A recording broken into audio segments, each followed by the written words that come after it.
All right, guys. So I'm curious about this. Somebody had sent me a video from Think Before You Sleep. It's this one. It's called a Fat Acceptance Cartoon. I haven't watched his. I'm gonna watch the core video that it starts with from Illumination: Perks of Being the Fat Kid. So I'm curious. I used to be a fat kid. Now I'm fat still, but I'm not a kid anymore. So I wonder if there's anything with this I can identify with. Obviously, it's not good to be overweight. You should do your best to be at a healthy weight. But sometimes things don't work out perfectly. You know, my advice is to try to take better steps, not perfect steps. I've been going to the gym since January. Been looking kind of good. I've been feeling pretty good. Getting a little muscular, you know what I mean? So, you know, I know it's not a lot of weight, but I benched 155 for 5 yesterday. Top set, part of my 5 sets of 5. You know, not a lot, but we're getting there. So, anyway, let's get this party started. Let's start with this one. Hi, my name is Alyssa, Hi. and for as long as I can remember, I have never been satisfied with the way I looked. I hated how my calves were too wide to fit into the boots that all the other girls had no problem wearing. Wow. I hated that squishy part under my chin that stuck out when I smiled on picture day. And I hated shopping for new clothes, even if my current ones no longer fit me. Yeah, I didn't have a lot of these problems. I'm a guy. Yeah, I don't really like shopping for clothes. Actually, I kind of do. I like going with my wife because then she'll pick stuff out for me and I like it. It's fun. Honestly, especially if my current clothes no longer fit me. Because according to my childhood, that meant I was fat. And based on how I was treated as a kid for being fat, that 3-letter word brings back so many bad memories. I wasn't aware. What's this person like actually look like? Is there a way to see, or are they just an animation? All right, I'll pick you up later. I'm not trying to be. I'm just curious, man. Is there any picture? Oh, they're not. They don't seem that big. This is their picture here. It's like a little chubby, I guess, but this is fine. You know, I guess that's a conversation between them and their doctor. Oh, she's not fat at all. What the fuck? Oh, she doesn't look fat at all. What the hell? Okay, she's like a normal. She's a normal person. She's a normal person, guys. What the heck? I think she's this one. Yeah, she's really not big at all. This is her right here. Like, whatever. Okay. All right. That being shaped differently than my peers was a bad thing until I started middle school. I was bullied by a group of girls, and one of the daily ways they messed with my head was by comparing my body to different animals. Yeah, it's so interesting, like, what fat was considered back then. Like, I remember when I was young, I thought I was, like, so fat, and I was a big kid. But I was, like, I remember thinking I was super fat. When I was, like, 14, I was 220 pounds, which was, it's overweight, I'm sure. But, like, I'm 340 now. You know what I mean? It's like, damn, if I could only be that fat again. But yeah, but obviously bullying people doesn't help them lose weight. So penguins being their favorite, and they would follow me around, waddling like penguins to mock me. I made a whole video about bullies and my advice on how to deal with them a while ago, but here's a little excerpt I didn't include back then. Okay, so I'd gotten a Halloween costume, but when I opened the package, the costume was broken. So I said that in my Gmail status. That sucks. What the hell is a Gmail status? How old is this person? Then I got a message from the girl who was bullying me, who I'll just call Minnie. Minnie. The only reason your costume broke is because you're so damn fat. Me. That's not nice. Shut up and leave me alone. Minnie. Oh, now you want me to leave you alone when you always harassing me? Me. You know I ain't any bigger than me. Are they harassing each other or something? I don't understand the story. No idea what that means. Minnie. I know, but you way bigger than me. Me. Ooh. Will you shut up? Seriously. Yeah. Ooh, get her. Got him. Minnie. Why are you the scared one now? Well, why are you? Me. That made no sense what you said. Okay. Before. None of this makes any sense. This is just like kind of cringe. But hey, you know what? They're kids. Obviously, it's going to be cringe. Minnie. Yeah, it really did stupid. Me. If you hate me, then why did you start chatting? That's a good point. Yeah, smart. Minnie. Cause now I'ma join the side you're on when you always cussin' at me. What does that mean? I know I'm smart.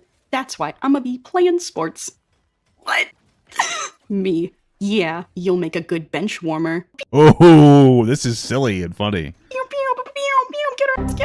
I'm laughing about this now, but this really hurt me back then. The shame of being picked on for things you're already self-conscious about feels like lava is being poured all over you. And when you I don't know, I have never experienced that before.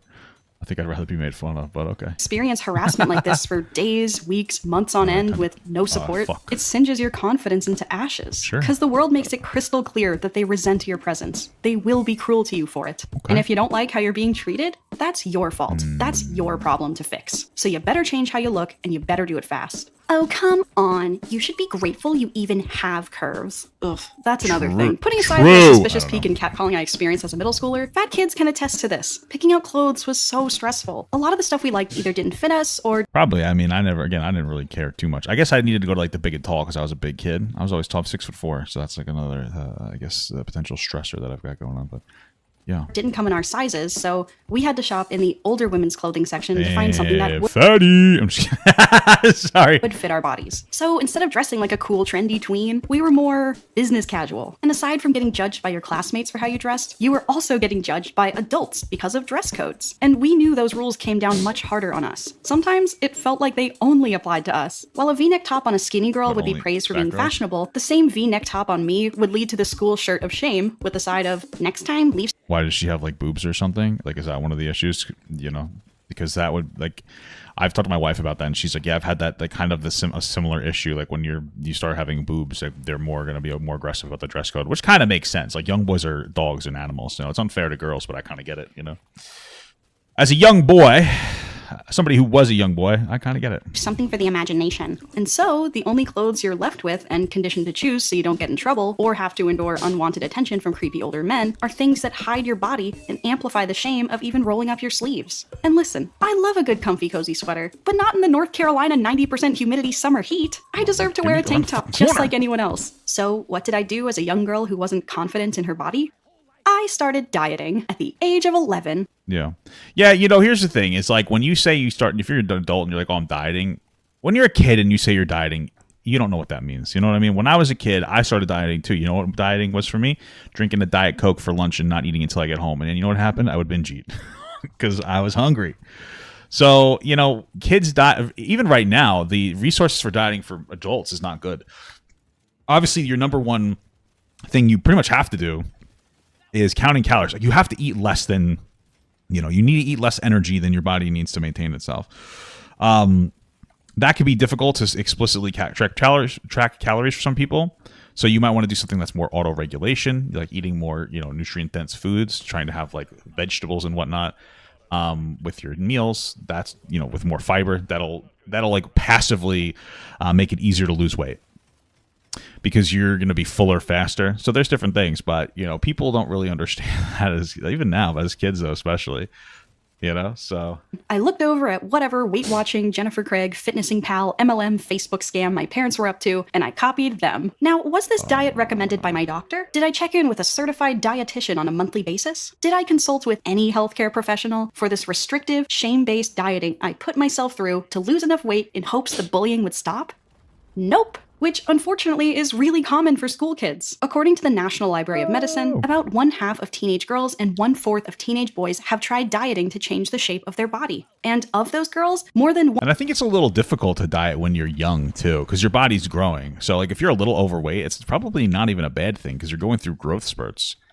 So, and like, I mean, if your kid's really fat, then yeah, dieting makes sense. But if your kid's like a little overweight, to me, you probably shouldn't even diet for your kid, because they're a kid and they're going through like growth spurts. So, you know, that could potentially have an impact on their growth, you know, but it depends. Like if you're like 200 pounds overweight, like, it's crazy. But if you're like 30, 50 pounds, I feel like it's like, okay, you might grow, unironically kind of grow out of it. 1 out of 3 were actually at a healthy weight to begin with. And these numbers are wild to me. Teenagers should be focused on getting good grades, hanging out with their friends, and seeing the Timothy Chalamet Willy Wonka movie. Ooh, just kidding. I don't know. I didn't see it, but I heard it was good. Not counting calories. Why are kids so body conscious? Why are they getting bullied? Well, you know, we got social media now that's really, you know, kind of reinforcing some negative things into kids' heads. So who is teaching them this? Well, where they think because they don't look perfect and like they're unhealthy. That's not necessarily true. You know, it's a conversation like individual kids are gonna have. We all are. With like their parents, I guess, but whether we realize it or not. It's called diet culture. According to self.com, diet culture is an entire belief system that associates food with morality and thinness with goodness. And it's rooted in the very colonial belief that every individual has full control and responsibility over their health. You have mostly control and responsibility over your health. Like, that is true. You do have like a pretty considerable amount of, like, not, you don't have full control. Like, you might have like a, you know, some kind of an issue or disease or something. And like, I get it with someone like the thin is good, because I don't think you're a bad person because you're fat. I'm fat. You know what I mean? Being fat's not good, but it's like you know, separate the fat from the person, I guess, because it's difficult to eat well sometimes. It's because people have like, I mean, there's a fucking eating addiction. Like you eat like shit. Like if you're killing yourself with your food you're eating, like obviously there's a problem. It's like smoking cigarettes, in my opinion. You know what I mean? And I don't look at people who smoke cigarettes as bad people. I just think it. No, I you know what I mean? Because I get it, it's like a struggle they're going through, but like obviously it's not ideal. That's how I like to consider it. It's like smoking cigarettes. No. That is woke propaganda. Everyone knows being fat is unhealthy, and anyone can lose weight by focusing on diet and exercise. For the most part, there are unhealthy levels of fat. Like, yeah, this is generally true. Sure. Calories in, calories out. It is not that hard. Okay. It's hard. It's simple, but it's hard. It's not easy. Yeah? Hey, well, I'm glad that works for your body, but it works for everybody's body. Here's how that went for me. At the end of 2022, and you were a kid apparently, so it's not good to do that. I was nominated for a Streamy Award in the animation category. Wow. So I got to walk the Streamy's red carpet and attend the award ceremony, which was a blast. But when all the photos came out, I felt that oh so familiar lava flow of shame consume me. I hated how wide my legs were when I posed. I hated that squishy part under my chin that stuck out when I smiled. Okay. And I felt awful knowing that I had to order that dress online because they didn't have my size in store. Damn. But most of all, I hated the way I looked because I knew I was the heaviest weight I had ever been in my entire life. Damn, that sucks. In fact, I was 15% heavier than I was when I got bullied in middle school. Gee, I said the same thing. It's crazy. It sneaks up on you, dude. It's crazy. But now, I have a YouTube channel. I have millions of eyes on me at all times, especially when I show my face and don't hide behind this I guess that public shame is what motivated you to do this type of YouTube, right? I don't know, it sounds like a little silver lining. Because you're probably like, oh, I'm self-conscious about my body. I'm going to make animations. You know what I mean? Cartoon character. And let me tell you, the things people say in that comment section about how you look can feel just like middle school. Yeah, I feel you. You know what? As a man, I don't think men get the same hate for their fatness, especially funny guys. Because it's like part of your funny. It enhances the funny. So nobody really ever calls me fat because I'm funny, you know, and women aren't allowed to be funny because they're just not. That's a male behavior. So if a woman is funny, they're a lesbian. And the only lesbians I like are on the hub. So the point that I'm making here is that, like, I feel like young girls experience this a lot more than young boys or girls in general. You know what I mean? So, yeah. So what did I do as a young woman who wasn't confident in her body? I started dieting. I found a gym, I found a personal trainer, and I got to work. Bro, these personal trainers, you gotta be careful. Some of these people are just they're snake oil salesmen, you know? They'll try to be like, oh, you got this, and this is like my experience, you know? Like I said, Wendler 531, well, really, Starting Strength by Mark Repto, great book. You should buy that. I always recommend it. But personal trainers, I think that from what I've seen, my experience, is they're more interested in getting you to feel like you've worked out more than they're trying to get you to work out. They want you to feel like you need to continuously engage with them, or else you're never going to be successful. So that's one of the issues I have with personal trainers there. Because, you know, especially I would say like your first month, even if you're going to specifically weight train, you really should do very extraordinarily little.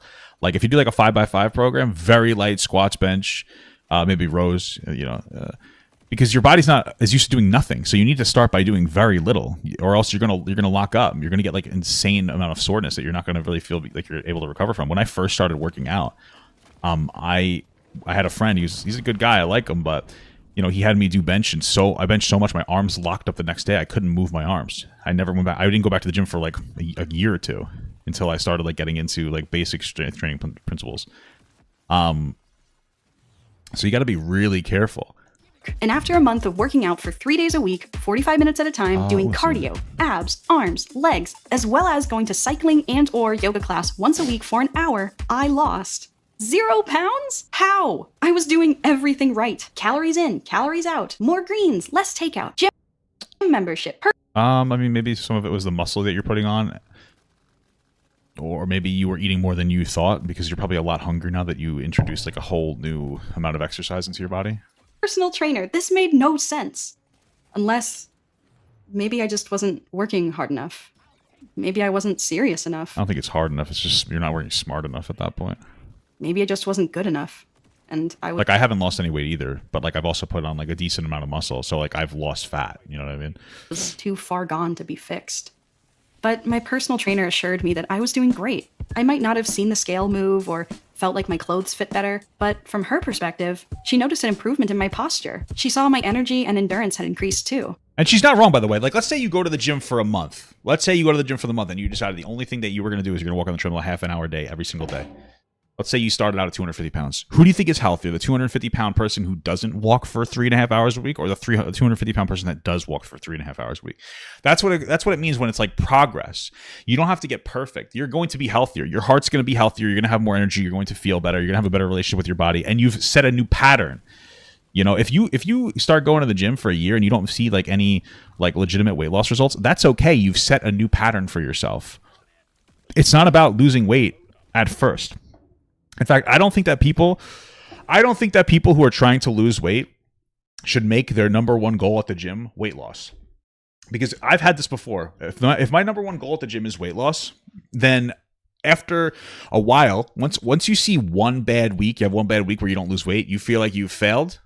And then by the second bad week, you've quit, right? You quit. You're just like, well, I didn't lose weight for a couple weeks. I'm going to stop going to the gym. Even though you might have put on more muscle, you might have better posture. You're certainly going to be healthier. Like I said, even if you're walking a half an hour a day, every day, 7 days a week, and you don't lose weight after a month, who's healthier? The 300-pound person that's walking, or the 300-pound person that's not walking, right? And so when you make your primary goal weight loss, and of course it should be a goal if you're unhealthy, but you get very discouraged. However, if you make your primary goal just getting into the gym, you're still succeeding. You're setting a pattern, you know? That's what people should really focus on more than anything else. Even the way I talked about life, I was noticeably less stressed. And although I did agree with her, my back wasn't hurting as much, I was getting better sleep, and my mood did recover faster when shit did hit the fan. I told her thank you for the reassurance, but I still didn't like how I looked, and I was scared I never would.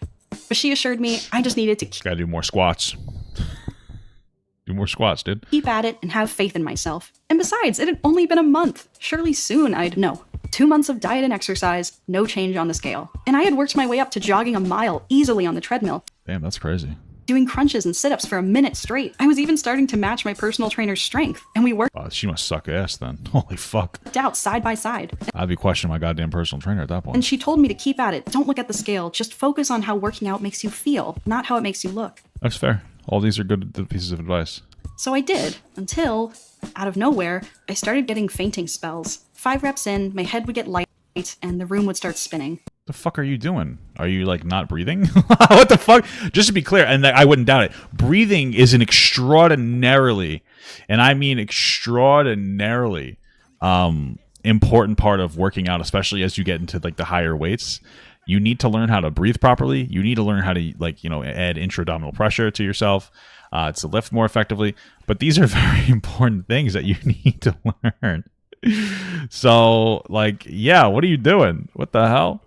Maybe she's not breathing correctly, or maybe she's like not eating enough. I don't know. I mean, I fast before the gym. I don't eat like for breakfast. I just enjoy doing it that way. Like, I could eat and I'll probably have a little more energy, but for me, like, I don't want to get bloated before I go, so I have no problem doing it like that. But what the fuck is she doing? My muscles would fail on me, my eyes would unfocus, and the dizziness would take over even when I was just walking on the treadmill as a warm-up. We thought it could be something with my heart, like maybe I had an irregular heartbeat. Or maybe she has like a fucking issue. Did you go to the doctor? I mean, my mom does have an arrhythmia, so maybe I did too. So I saw a cardiologist, and I got hooked up with all these wires to track my heart over a 24-hour period. She's nice looking. But when the results came back, the doctor said I was perfectly healthy. Interesting. What the fuck? In fact, my heart was doing amazing. But he understood I came here for answers, and these tests sadly couldn't explain my sudden setbacks at the gym. Yeah. So my personal trainer and I scaled back the intensity of the workouts, and we did exercises that didn't require too much up and down. I mean, I wonder what her training program looked like. Like, was she overtraining to such an extent that her body had no like energy left? I mean, that's possible. Like, I was dog shit tired when I got back into the gym this year. Like, I already know how to work out. Like, I know how to execute my movements. So like, I gained my strength up relatively quickly to a point where like I had to get off of a beginner's program. So like, I was overtraining and I was like exhausted for, you know. And now I feel much better now that I've restructured my program. Is that what was happening? Like, But then 3 months of diet and exercise, and still no change on the scale. It was so frustrating. My personal trainer asked if I was eating enough and drinking enough water, and I promised her I was. I left those unhealthy, restrictive eating habits in middle school. I was even consulting a dietitian and following a very strict and honestly triggering meal plan, but I was still not losing any weight. So then we thought, okay, is it that her body is so starved of energy?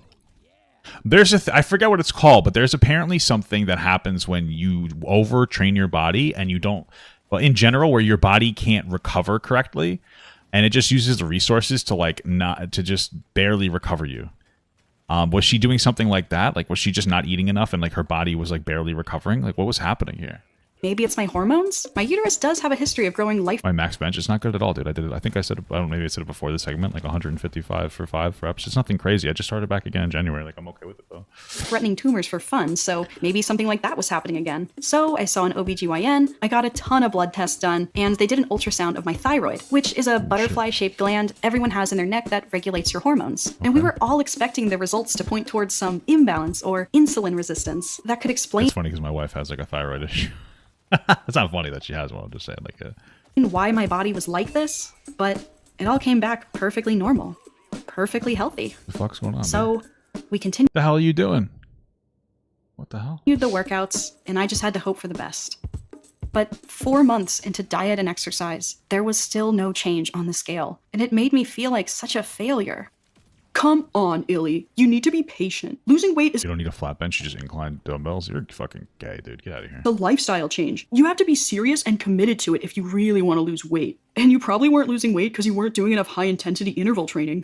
No. She needs to be doing strength training if she wants to lose weight. No. I think strength training is extraordinary for losing weight. I think that the benefit that you have from strength training is that, like, obviously you're going to burn energy while you're in the middle of the movement, but then you also have more muscle to maintain, which is going to burn more passive energy as well. I think it's a great idea. Oh, she needs to eat more protein to lose weight. And eating like a little, I mean, it depends. Maybe like the most efficient thing to eat is protein. Per calorie, it keeps you fuller. That doesn't mean you shouldn't eat fat and carbs, by the way. And it also requires the most like energy to burn, right? The thermodynamics, right? So like protein, in order to like process it in your body, burns the most calories per bit of protein than anything else does. So it's like you should have a solid protein intake. You know what I mean? And I think women in general, struggle. I think women in general struggle with eating protein, because I don't know what it is, but like men like eating protein. I love meats. My wife doesn't, and I've noticed like every woman I've ever dated like isn't a big fan of protein. It's interesting. I'll say that. So I think that's a struggle that women have more than anything else. They have less of like just a fucking desire to eat protein. Actually, someone with her BMI should probably lose weight by... No. You guys are missing the point. I'm sure there's some other workout routine I could do to lose weight. I know if I cut out some major food groups and restricted myself to a specific number of something every meal, I could lose weight. And I don't doubt the fact that there could be 1,000,001 tests and medical possibilities to explain why my body and so many others have such a difficult time losing weight. Maybe there's some diagnosis we overlooked. Maybe there's a different way I should be doing this. Or maybe, just maybe, this was proof that all the workouts I was doing was enough. Maybe this was proof that all my body really needed was a little more stretching, a little more strength, and a nice walk every now and then to make me feel better. And maybe it sounds like she might have like been legit. If what she's saying is true, she might have been like overtraining the fuck out of her body. As weird as it may sound, maybe this was proof that my body and other people's bodies don't need to be less fat to be considered healthy. It depends on how fat you are. Like my body is so fat that it needs to be less fat to be healthy. Her body, maybe not so much. From what I saw, she's not that big. Like being 20 or 30 pounds overweight isn't necessarily going to be unhealthy.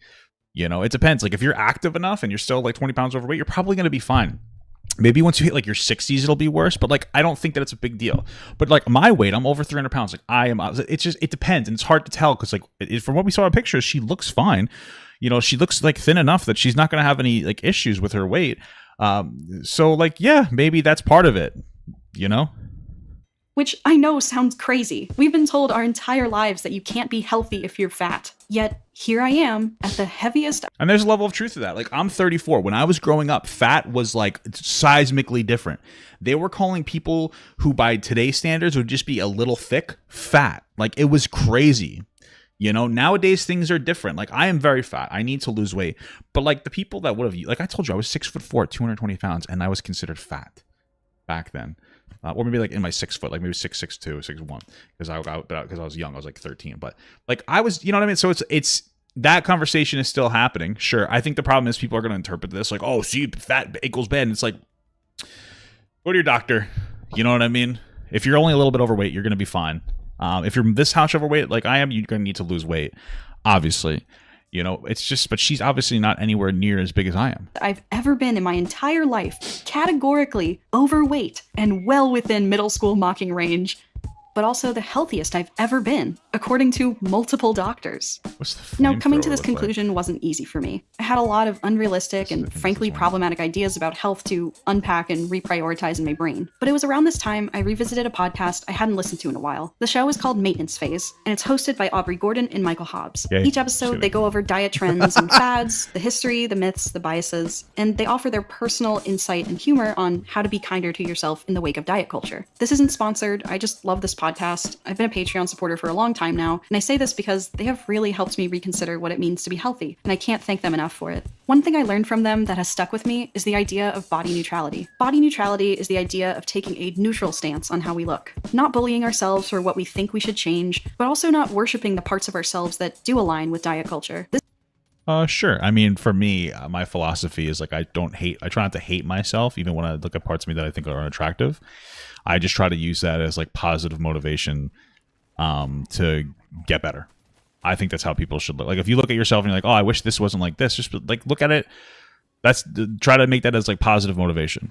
That's it. Like nothing crazy. This way of thinking challenges us to look in the mirror and say, yep, that's my body, and finally celebrate its existence for what it can do, not for how it looks. And when it comes to food, that same logic should apply. A carrot isn't an inherent good food, while chocolate is an inherent bad food. Yeah, sure. Obviously you can binge on carrots and be fine. You can't really binge on, kind of hard to, but binging on chocolate's probably going to be bad for you. Food is just food, no matter how many calories, carbs, sugars, whatever is in it. I guess, like, again, not so much. Like, there are foods that are better for you. Like, carrots have more fiber in them. They're going to be better for you to eat. They have more vitamins in them. They're going to be better for you to eat than chocolate. They're going to process in your body better and in a more healthy way. You know, like, I don't think, like, it's okay to have, like, a generally unhealthy food or a food that's not, like, ideally as healthy. But I wouldn't have the perspective that it's like, it's just all kind of the same. I don't think that that's true. Learning that, like, that's why I say, like, try to eat a handful of broccoli before, like, every meal. And don't even worry about tracking calories. Just try to eat, like, a handful of broccoli before every meal. And give it even 10 minutes, and you're going to have a positive impact. It's going to auto-regulate your body. So, yeah. Unless you have life-threatening allergies or dietary restrictions to follow, you should feel free to eat whatever food you want to without beating yourself up about it. Oh, great. Now she's glorifying obesity. I'm not glorifying anything. It's interesting. I think that what's happening is you see a lot of people, like I've seen Think Before You Sleep, talk about being overweight. And I think it kind of misses the mark a little bit because I don't know if he's ever been like struggled with his weight. But then you see stuff like this, and like this person has clearly never been somebody who's been like very overweight, so they don't really understand how toxic some of this advice can be for people. But this can be very bad advice for somebody. I don't think it's nuanced enough, and I think that there are some fat people that'll watch that and they will lose motivation to like lose weight, maybe because they're hearing a message that they're applying to themselves when they really shouldn't be applying it to themselves. Wow. My point is simple: don't be a dick to fat people, and don't use. Well, that I agree with. It doesn't help anybody lose weight. I just care about their health as an excuse. Like if you're somebody who like is personal friends with somebody and you see that they're gaining weight, then like, yeah, you saying something to them makes sense. But if you're just like a random stranger on the internet, you don't care about somebody's weight. You're just bullying them because you're just saying that as an excuse to bully them. Like, no, actually I care. No, you don't. You don't care. So, but if you're somebody's like, friend or loved one in some capacity, family member, like that's fine to mention like, hey, I think you've gained a little weight. That might not be good. It's a hard conversation to have. But I would imagine they'll actually care. But if you're just like doing it to a random on the internet and you're like, oh, I just don't want you to be so fat because I care about you. No, you don't. Like, stop pretending. You know what I mean? It's like stupid shit. Being fat doesn't automatically mean someone is less healthy or too lazy to look like you, or again, if you're very fat, like, yeah, you're probably less healthy, just to be clear. Or however you think they should look. You don't know these people. But what if they're not healthy? Even if you've stalked this person to somehow come to that conclusion, you're still not allowed to be a to them. Ugh. Yeah, you still shouldn't be. It's unproductive. Just keep it to yourself. But... Okay. Or stalk people. Bad devil's advocate.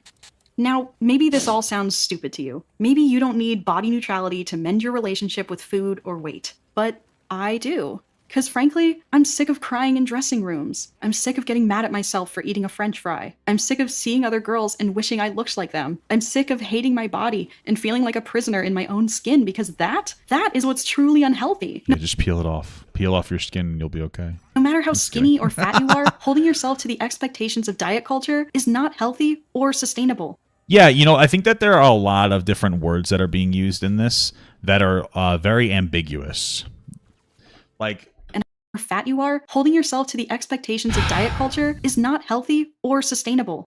So like different people are going to hear diet culture and they're going to feel different things. Like when I hear diet culture, I know what she's talking about. She's talking about the toxic aspect of diet culture. That's like the biggest loser saying, hey, you know, lose 10 pounds a week. That is incredibly unhealthy to lose 10 pounds a week. That's what I'm looking at. Or the magazines that are like, hey guys, you know, focusing too much in the wrong way on losing weight. Other people are going to look at it then and go like, oh, like tracking your calories in a healthy capacity. So there are so many different words, in my opinion, that are going to trigger a different thought in everybody's head. That's probably where, like, that's where the confusion is going to come from. You know what I mean? I don't know about you, but I can't keep... If you're somebody who didn't really grow up fat, you're probably not going to like understand what she's saying as much. And I'm not agreeing with everything that she's saying, but you're not going to understand you're not going to understand what she's saying as much because you don't really understand like that experience with having like probably like a bad interpretation of diet culture. Like I said, I used to drink a Diet Coke for lunch thinking that would help me lose weight. But then I got home and I was so hungry that I would like binge eat. So, you know, that's part of what I would consider a diet culture. Living like this. I don't want to be afraid or angry or sad about how my body looks. Mirrors were made to just show us our reflection, not to be a weapon of self-destruction. So when I look in the mirror and I start to pick on myself the same way those middle school girls did, I try to remind myself of what really matters. That my legs can sit me down next to the people I love. My arms can hold them and hug them. My face can squish exactly how it needs to so I can smile. My body can be draped in any clothing, and my silhouette can be any shape or size. And I must throw away what all the mean girls and the media made me believe about myself based solely on how much I weigh. Because us fat kids, we knew back then there was so much more to a person than how they looked. We knew that. I didn't know that. I was a kid. I was stupid. What are you talking about? Before anyone else did. So why should we forget that? Thank you for watching my videos. Make sure you eat something today. And as always, stay safe. Okay. Yeah, I mean, I didn't think that the video was that bad. I already know what the guy's going to complain about. Again, I think that some of it missed the mark a little bit. But for the most part, like, I agree. I think that, like, you should do your best to be healthy. Even if you don't intend to lose weight, try to, like, go for a walk. You know, go for a half-hour walk every day. You know, try to focus on being healthy rather than necessarily trying to lose weight. I know it sounds silly, but, like, it is, like, legitimate advice. Like, just try to focus on being... Losing weight can be part of being healthy, but like more than anything else, like you know, building up the proper patterns will be more helpful than anything else. So that's that though. So now I'm curious about his video. Let's see the nuanced take from Think Before You Sleep called A Fat Acceptance Cartoon. My name is Alyssa. Hi, my name is Alyssa, and for as long as I wanted can to watch her and what she had to say without watching him first, because you know he cuts through it, and you know sometimes I question whether he might get the you know, pick up all the nuance that's needed. Remember, I have never been satisfied with the way I looked. So what did I do as a young girl who wasn't confident in her body? I started dieting at the age of 11. Now, was this diet... Yeah, that's pretty bad to diet at the age of 11, man. Again, like I said, like if you're a little overweight as an 11-year-old, like you're... like you're growing, you know? Recommended by my doctor? Did I check in with a certified dietitian on a monthly basis? Nope. Wow, not a great plan. I know Well, they were 11, so. it sounds like a good idea, but generally doctors know nothing about proper nutrition because it's not a part of their training, and dietitians tend to be all over the place with the quality of their advice, particularly as fat acceptance has creeped into the... This is true.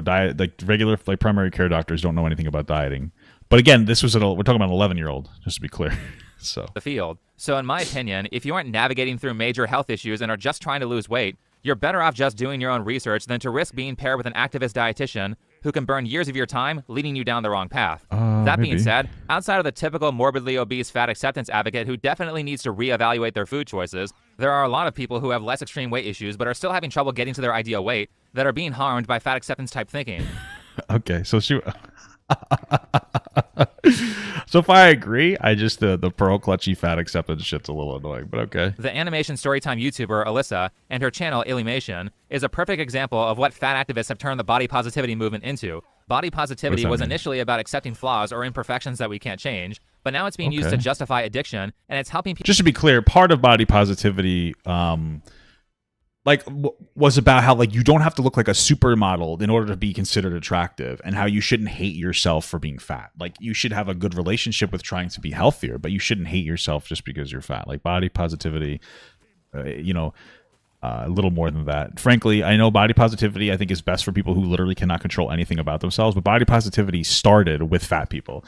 I know that there are people with immutable diseases or characteristics or whatever that they can't change, like somebody who's super short or has missing half their face or something, but it started with fat people, and it's really just about not bullying don't bully fat people, and don't hate yourself for being fat, but try to have a good relationship with that change, right? There is some toxic body positivity, but that's pretty much what it's about. People make excuses to not change things that are completely in their control. In this video, Perks of Being the Fat Kid, Alyssa talks about her personal struggles with weight and dieting, but from a body positivity / fat acceptance point of view. While it is easy to sympathize and care about her struggles because the first 5 minutes of the video are about bullying. And based on how I was treated as a kid for being fat, that 3-letter word brings... He seems so low energy in this video. ...back so many bad memories. So while it is easy to sympathize with her being treated poorly as a teenager, unfortunately, this video is full of tabloid-style research and bad information that will lead people into an ideology that will cause them to be okay with being obese. For example, maybe this moment here. According to the National Library of Medicine, about 1/2 of teenage girls and 1/4 of teenage boys have tried dieting to change the shape of their body. And of those girls, more than 1 out of 3 were actually at a healthy weight to begin with. And these numbers are wild to me. So my first question is, what's wrong with teens trying to lose weight? So this is what I was talking about before, where if you're not somebody who grew up overweight, you're not going to really get what's happening. First of all, teenagers go through growth spurts. So being overweight isn't a bad thing. That's number one. Number two, teenagers are more susceptible to information than anybody else. So a teenager, we already know that there are legitimate, you're seeing tabloids and magazines and Instagram and all these things that you're comparing yourself to, and you're seeing the perfect body and the perfect life and the perfect this. And it's difficult as a kid, a teenager, to parse the information to understand they're just showing us the best of themselves. There's Photoshop involved here. All these different things that are going to put a toxic idea of what it means to be in a healthy area. That's what the issue is. So it's not necessarily good for teenagers to lose weight, I would say, unless they're very overweight. And considering her, she wasn't really very overweight. It's probably not a great idea for them to focus on it, because again, growth spurts are a thing. 1 in 5 people between the ages of 2 and 19 in America are obese, which means they should be concerned about their health. The second part of this statement says that 33% of teen girls who try to diet were already at a healthy weight. What does a healthy weight mean? The same thing as you saying that they're obese. A healthy weight's going to be whatever the general consensus is from a doctor's perspective. The same thing of that's what obesity is as well. There's a general scale standard for people. Some standards, I could be 40 pounds heavier than what people would describe as thin and still be at a healthy weight. These girls might have wanted to diet because they weren't thin, and wanting to be thin does not mean you desire to be underweight, like the tone of this was suggesting. Okay, yeah, sure. And then also there is beauty standards that are very aggressive and you've been to listen. Middle school and high school and being in school still was the weirdest, most toxic thing ever. I don't know what it is. People's attitudes are pieces of shit, and I was kind of a piece of shit. So I know from firsthand experience. It's a weird, school culture is weird, where there's so many different cliques and people are bullies and everything. And then once you get out of school, things just kind of change, and life is somewhat normal again. It's interesting. But I wouldn't doubt that a lot of these people are feeling pressured to change, and especially since, again, she was 11 years old. She probably shouldn't have lost weight at 11 years old if she was only like 20 pounds overweight, because, again, growth spurts. So I looked up where Alyssa got the quote, to which she did not properly cite, so maybe this is the correct source.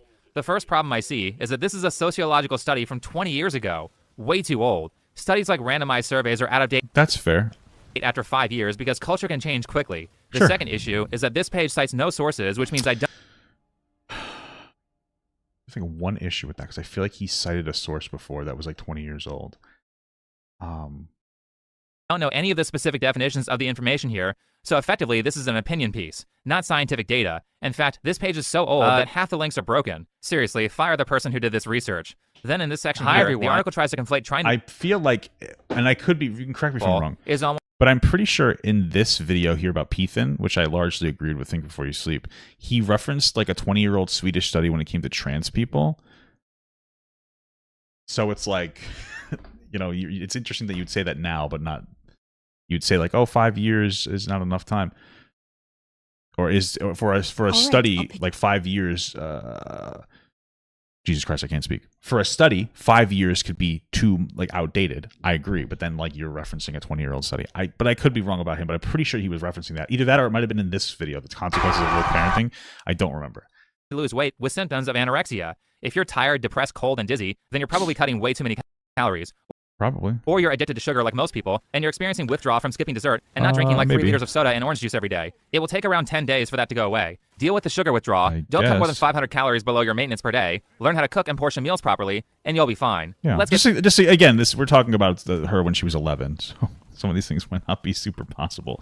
And she's talking about teenagers. Teenagers aren't usually cooking for themselves. This is good advice for adults, but for teenagers, I don't think it really hits the mark. Back to Alyssa's video. Teenagers should be focused on getting good grades, hanging out with their friends, and seeing the Timothy Chalamet Willy Wonka movie, not counting calories. I disagree. You're just wrong then. Like, that's stupid. Teenagers, 11-year-olds should be focusing on counting calories. That's insane to me. The fact that you would even say that is so insanely disconnected. Unless the 11-year-old is very overweight, then they should not be focused on trying to cut calories or anything like that. Like I said, kids go through growth spurts. You don't need to track your calories to be in a healthy weight range. If you have a bad relationship with food, like a food addiction, then yeah, sure. But if you're a teenager, you should be... it just seems ridiculous. Do you really believe that? I don't know, dude. If they're obese, then they should be counting calories, learning how to eat healthier, and not buying movie snacks. It's also kind of disingenuous framing to show animations of teens who are a thin, attractive weight, and use that to suggest that kids who do have weight problems like obesity should be focusing on yet another low-risk, unoriginal Hollywood movie about a candy company. I think that she was just making a silly joke because she liked the movie. Instead of trying to fix their health issues. Though it's Why are you bro-clutching so hard? kind of ironic that a video about fat acceptance almost exclusively features thin people. Why did you choose to do that? Are you trying to erase fat people from existence? You're so weird, dude. This guy's so fucking weird. Put an anime parody of Choji here instead of Sasuke, or you're a bigot. But at this point, it becomes very apparent that Alyssa... Is this guy like legitimately autistic? Like, I'm not trying to be an asshole. I'm just very confused with some of the fucking... His takes are so weird sometimes. Like, it's insane to me that he doesn't understand that like kids shouldn't be focused on like like counting calories. That doesn't really know much about health or fitness and is not really qualified to give advice on this topic. Why are kids so body conscious? Why are they getting bullied? Who is teaching them this? Well, we all are, whether we realize it or not. Okay. It's called diet culture. We're all collectively responsible? First of all, you say that while showing a picture of a Frappuccino, which is a fake coffee drink that was essentially created by Starbucks. Oh my god, what is wrong with you? For all the people who don't know this because they can't cook, a vanilla Frap at Starbucks literally has all the same ingredients as vanilla ice cream. Yeah, I think that okay, gotcha. Yeah, there's no coffee Okay. at all. It's just like so sweet. You hardly even taste the caramel. So these are both really milkshakes, if anything. They don't taste bad, but I mean like coffee. Like again, I criticized some of her video, but this is like super pearl clutchy. No, this has over 50 grams of sugar in it. To be clear, that's 50 grams of added sugar, which translates to that's 200 true. calories of processed sugar that was added to the drink. There's nothing healthy about that, and I'm so glad that I'm not the only one who noticed that a Frappuccino is essentially a dessert and not coffee, because it drives me insane to see people say that they're trying to lose weight, followed by them starting their morning off by drinking a 380-calorie scoop of ice cream. I used to work at Starbucks. These are made with 5% coffee. She also wrote gluten-free on this animation. I hate to break it to you, but most of the Starbucks Fraps are gluten-free. Gluten-free does not mean it will... I think that okay, well, you're really like harping on this like a little bit of an ad. She's just saying that like, hey, I think everybody kind of keeps diet culture up there. Maybe that like our toxic diet culture up there. Again, when I grew up, The Biggest Loser was praised as like a great show. And now we go like, oh, that was actually really toxic for people and did not actually help people lose weight. So I think that's more of what she would be referring to. Okay. Put you in a calorie deficit. Ice cream is gluten-free. Coca-Cola is gluten-free. Okay. Lay's potato chips are gluten-free. This is like claiming Oreos are healthy because they're vegan. Are Who the fuck? Just because it said gluten-free. I don't understand what... Okay. people this easy to trick? If you want to know what's healthy, what is happening right now? then you actually need to read the ingredients list, not the marketing information on the front of the package. According to self.com, diet culture is an entire belief system that associates food with morality and thinness with goodness. And it's rooted in the very colonial I belief criticized what she said a little bit in my video. that every individual has full control and responsibility over their health. No, no, no. That is woke propaganda. Oh God, please someone tell this girl that quoting a magazine article is not research. Stop acting like it is. That's like saying, Like I said, people do have a pretty high, like, you know, you are responsible for your own health. It could just be harder than people portray it. Like, hey, just track calories. Like, it is easy. It's very simple, but it's not easy, right? Does that make sense? You know, it doesn't account for the cravings that you have, especially if you have a better relationship with your food. But according to my friend Rachel, dieting is bad. I know this metaphor sounds stupid, but if you she's not saying dieting is bad. She's saying that diet culture is bad. actually read some of the references that woke people cite, like Robin DiAngelo's white fragility, they are full of, according to a friend of mine, style arguments. What the fuck are you talking about? Not science. That's just someone's opinion. Bro, you gotta get like, you're fucking, this guy's crazy, man. Holy fuck. Also, what are these animations? Is she really trying to use this to suggest that ice cream should be considered just as healthy as an apple? Yeah, no, she does say something along those lines that, like, oh, it doesn't really matter. And I disagree with her. But you're like a little fucking conspiracy brain, man. Personally, I think sugary fruits like apples, bananas, and berries are way overrated in how healthy people think they are because they're great at causing acid reflux. But I guess the good thing about like a sugary fruit is that it has fiber with it, so it's going to process like a lot better. So you're better off having an apple than you are with like ice cream. It's going to be it's going to feel like you're eating more, first of all, because it's like lower calories per amount that you can eat. But it also has fiber to be able to help you digest it better. So certainly, an apple is better for you than a cup of sugar and cream on a processed white flour cone, sure, especially if you're talking about weight loss. Now, Alyssa yet again did not cite her source properly for the definition of diet culture, but I was able to find it anyway. Diet culture isn't just about smoothies and food tracking apps, and it doesn't only harm people who this is the thing. Is like I feel like diet culture is going to be something that means something different to everybody that engages with it. And like I said, I was a fat kid that like struggled with my weight, so I understand what she means by diet culture because I have a personal aspect of it. Like I was, so I get what she means in general. So, okay. Diet. It's written by Christine Byrne, and it says, even the young teenagers I work with in my nutrition practice use the term diet culture. They talk about how their parents don't keep certain foods in the house, their friend is trying to lose weight, or their coach told them to avoid sugar because, diet culture. Please, Christine, tell me how keeping junk food out of the house and avoiding processed sugar is problematic. Or maybe give some advice on how to eat healthy? Nope. Okay. I don't think that she was referring to this. I think that she was just referring to her own anecdotal experience when she was like growing up. Okay. Says you're a racist if you think being thin is good. Incredible. Oh no, not again. We're just going down a path. None of this was said in her video. The line that Alyssa quoted from this article links to another article from self.com that is just a personal anecdote of a colleague of hers who goes by Aubrey Gordon. Then in Aubrey's article, she cites what looks like yet another opinion piece as proof of her arguments. Do any of these people use actual science to form their beliefs? Okay. Looking at Alyssa's second animation, things get worse. Not only does she start off by saying that we're all collectively responsible for dishonest marketing from fast food companies, but now she draws a picture of an overweight person and captioned it. I never got that. I never felt that way. I didn't pick that up from the video. I honestly don't know what you're talking about. I don't think that. Okay. So runs marathons often. This is like a fucking out of control. How? Marathons burn a ton of calories. How much are you eating per day to be a marathon runner and still be overweight? What? Often. Fast food companies. But now she draws a picture of an overweight person and captioned it. Also runs marathons often. Okay. How? Marathons burn a ton of calories. How much are you eating per day to be a marathon runner and still be overweight? Cardio. Sure. I think that the overall point of this picture is this person exercises, but they still look fat. But like, yeah, that's not generally people who are very overweight are not. That is not them. So I agree with that. Burns the most calories out of any exercise. Take it from this video here where they did a calorie burning challenge to see who could lose weight the fastest. Listen to how many calories this guy burned doing cardio. My approach, I'm going to be playing basketball. I'm going to get some shots up, do some training, maybe play some one-on-one. So it's been 60 minutes so far, and you've burned an astounding 595 calories. That's not bad. Note that 1 hour is about 1/4 the marathon finish time of an average runner, and keep in mind that you have to train for marathons too. So the idea that this person does athlete levels of exercise and still has weight problems is well, they don't have to do an athletic marathon. Just to be clear, regular people can do marathons. I don't know if you know this, but they, like normal people, do marathons as well, for fun, right? Like they actually do marathons and stuff for like disabled stuff, like I don't know, like autism and shit like that. So I think. Again, it was exaggeratory. Nobody that's doing marathons is probably... I mean, they might be a little overweight, honestly. But I think that the point was... That's a fine criticism to make, but the point was like, hey, that not just because you're fat doesn't necessarily mean that you're not healthy in some capacity. But again, if you're overweight, you're probably not exercising or lazy. I think not unhealthy, lazy. But okay. Ridiculous. Or she eats like 5,000 calories a day. Based. Oh wait, there actually are obese marathon runners. 3 marathoners who are breaking stereotypes about what runners look like. We got Sorry, I just want to be clear. Just listen to this again and look at the picture that he shows us. A. Oh wait, there actually are obese marathon runners. 3 Are you saying that she's obese? I don't know, man. You're losing me with that one. She's like thick. I don't think anybody would really consider her obese. marathoners who are breaking stereotypes about what runners look like. We got. Thank you so much for the 5-month medium gut nuclear winter. Dang, Sean should have become a nutritionist instead of a yoga.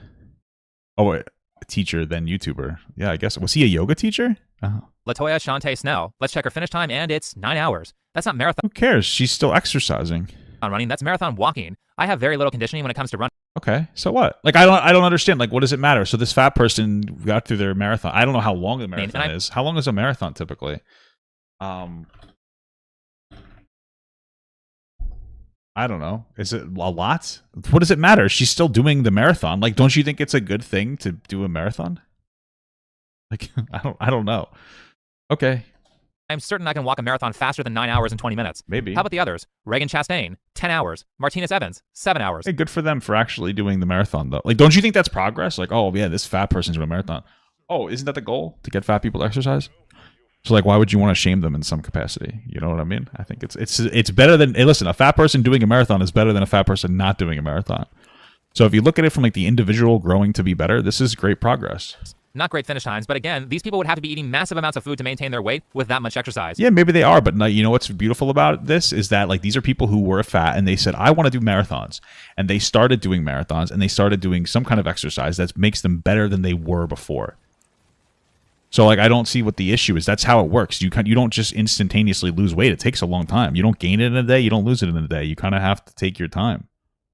This sounds like a fine thing. Anyway, now that all the generic fat acceptance stuff is over, let's focus on Alyssa's personal beef with her weight, starting out with an experience of hers at an award show. At the end of 2022, I was nominated for a Streamy Award in the animation category. So I got to walk the Streamy's red carpet and attend the award ceremony, which was a blast. But when all the photos came out, I felt that oh so familiar lava flow of shame consume me. I hated how wide my legs were when I posed. I hated that squishy part under my chin that stuck out. Yeah, I mean, I think we've all been there where we've seen a picture of ourselves and haven't been too happy about it. I feel like that's a pretty normal experience. I smiled. But most of all, I hated the way I looked because I knew I was the heaviest weight I had ever been in my entire life. Alyssa talks down about her appearance a lot in her videos. This is despite having decent features like strawberry blonde hair, blue eyes. He's so weird. He's such a weird guy. He's such a fucking weird person. Like I said the similar in the sense where I was like, yeah, it's interesting that she like hates herself for her body when she's not that big because that's the crux of the issue. But she's like, yeah, it's weird that she talks down on herself. She's got such beautiful hair and eyes. It's like, dude, what the fuck, man? Like, I feel like you're focusing on the wrong things. And also, it's a conversation about like the way that diet culture has made her feel like less healthy than she's supposed to be. That's the point of the video that's being made here. Like, you know that, right? And vibrant skin. She could easily be considered attractive by most people if she just stopped wearing those grandma glasses, picked better clothes, learned how to style her hair instead of always leaving it flat to her head with maximum forehead showing, and You're so fucking weird. watch some makeup tutorials. Okay. That's kind of hard to see what she's talking about when it comes to the dress, so let's Google an actual photo of that dress, and holy shit, that is bad. Why did It's not really that bad. Okay. she think this would look good? Whoever animated this scene did not do that dress justice. This guy's so fucking weird. It's just so weird the way that you talk about people.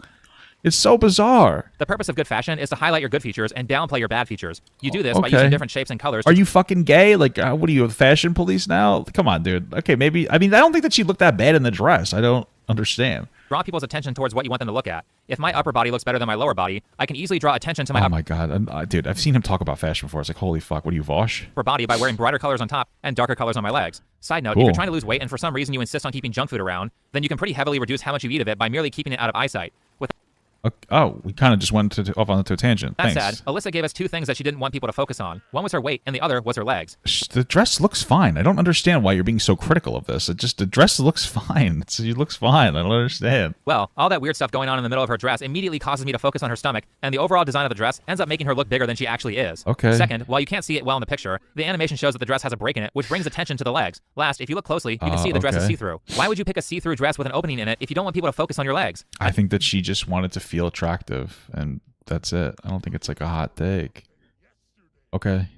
I mean, this whole outfit causes people to laser focus on things she doesn't want them looking at, and it appears that there is no intention behind why she's wearing that dress. It looks like she picked something out that she randomly thought was interesting and creative without asking, would this actually look good on me? How do you draw people for a living but don't know fashion? This girl has... I don't think that fashion and drawing people are the same. I think that's what it is.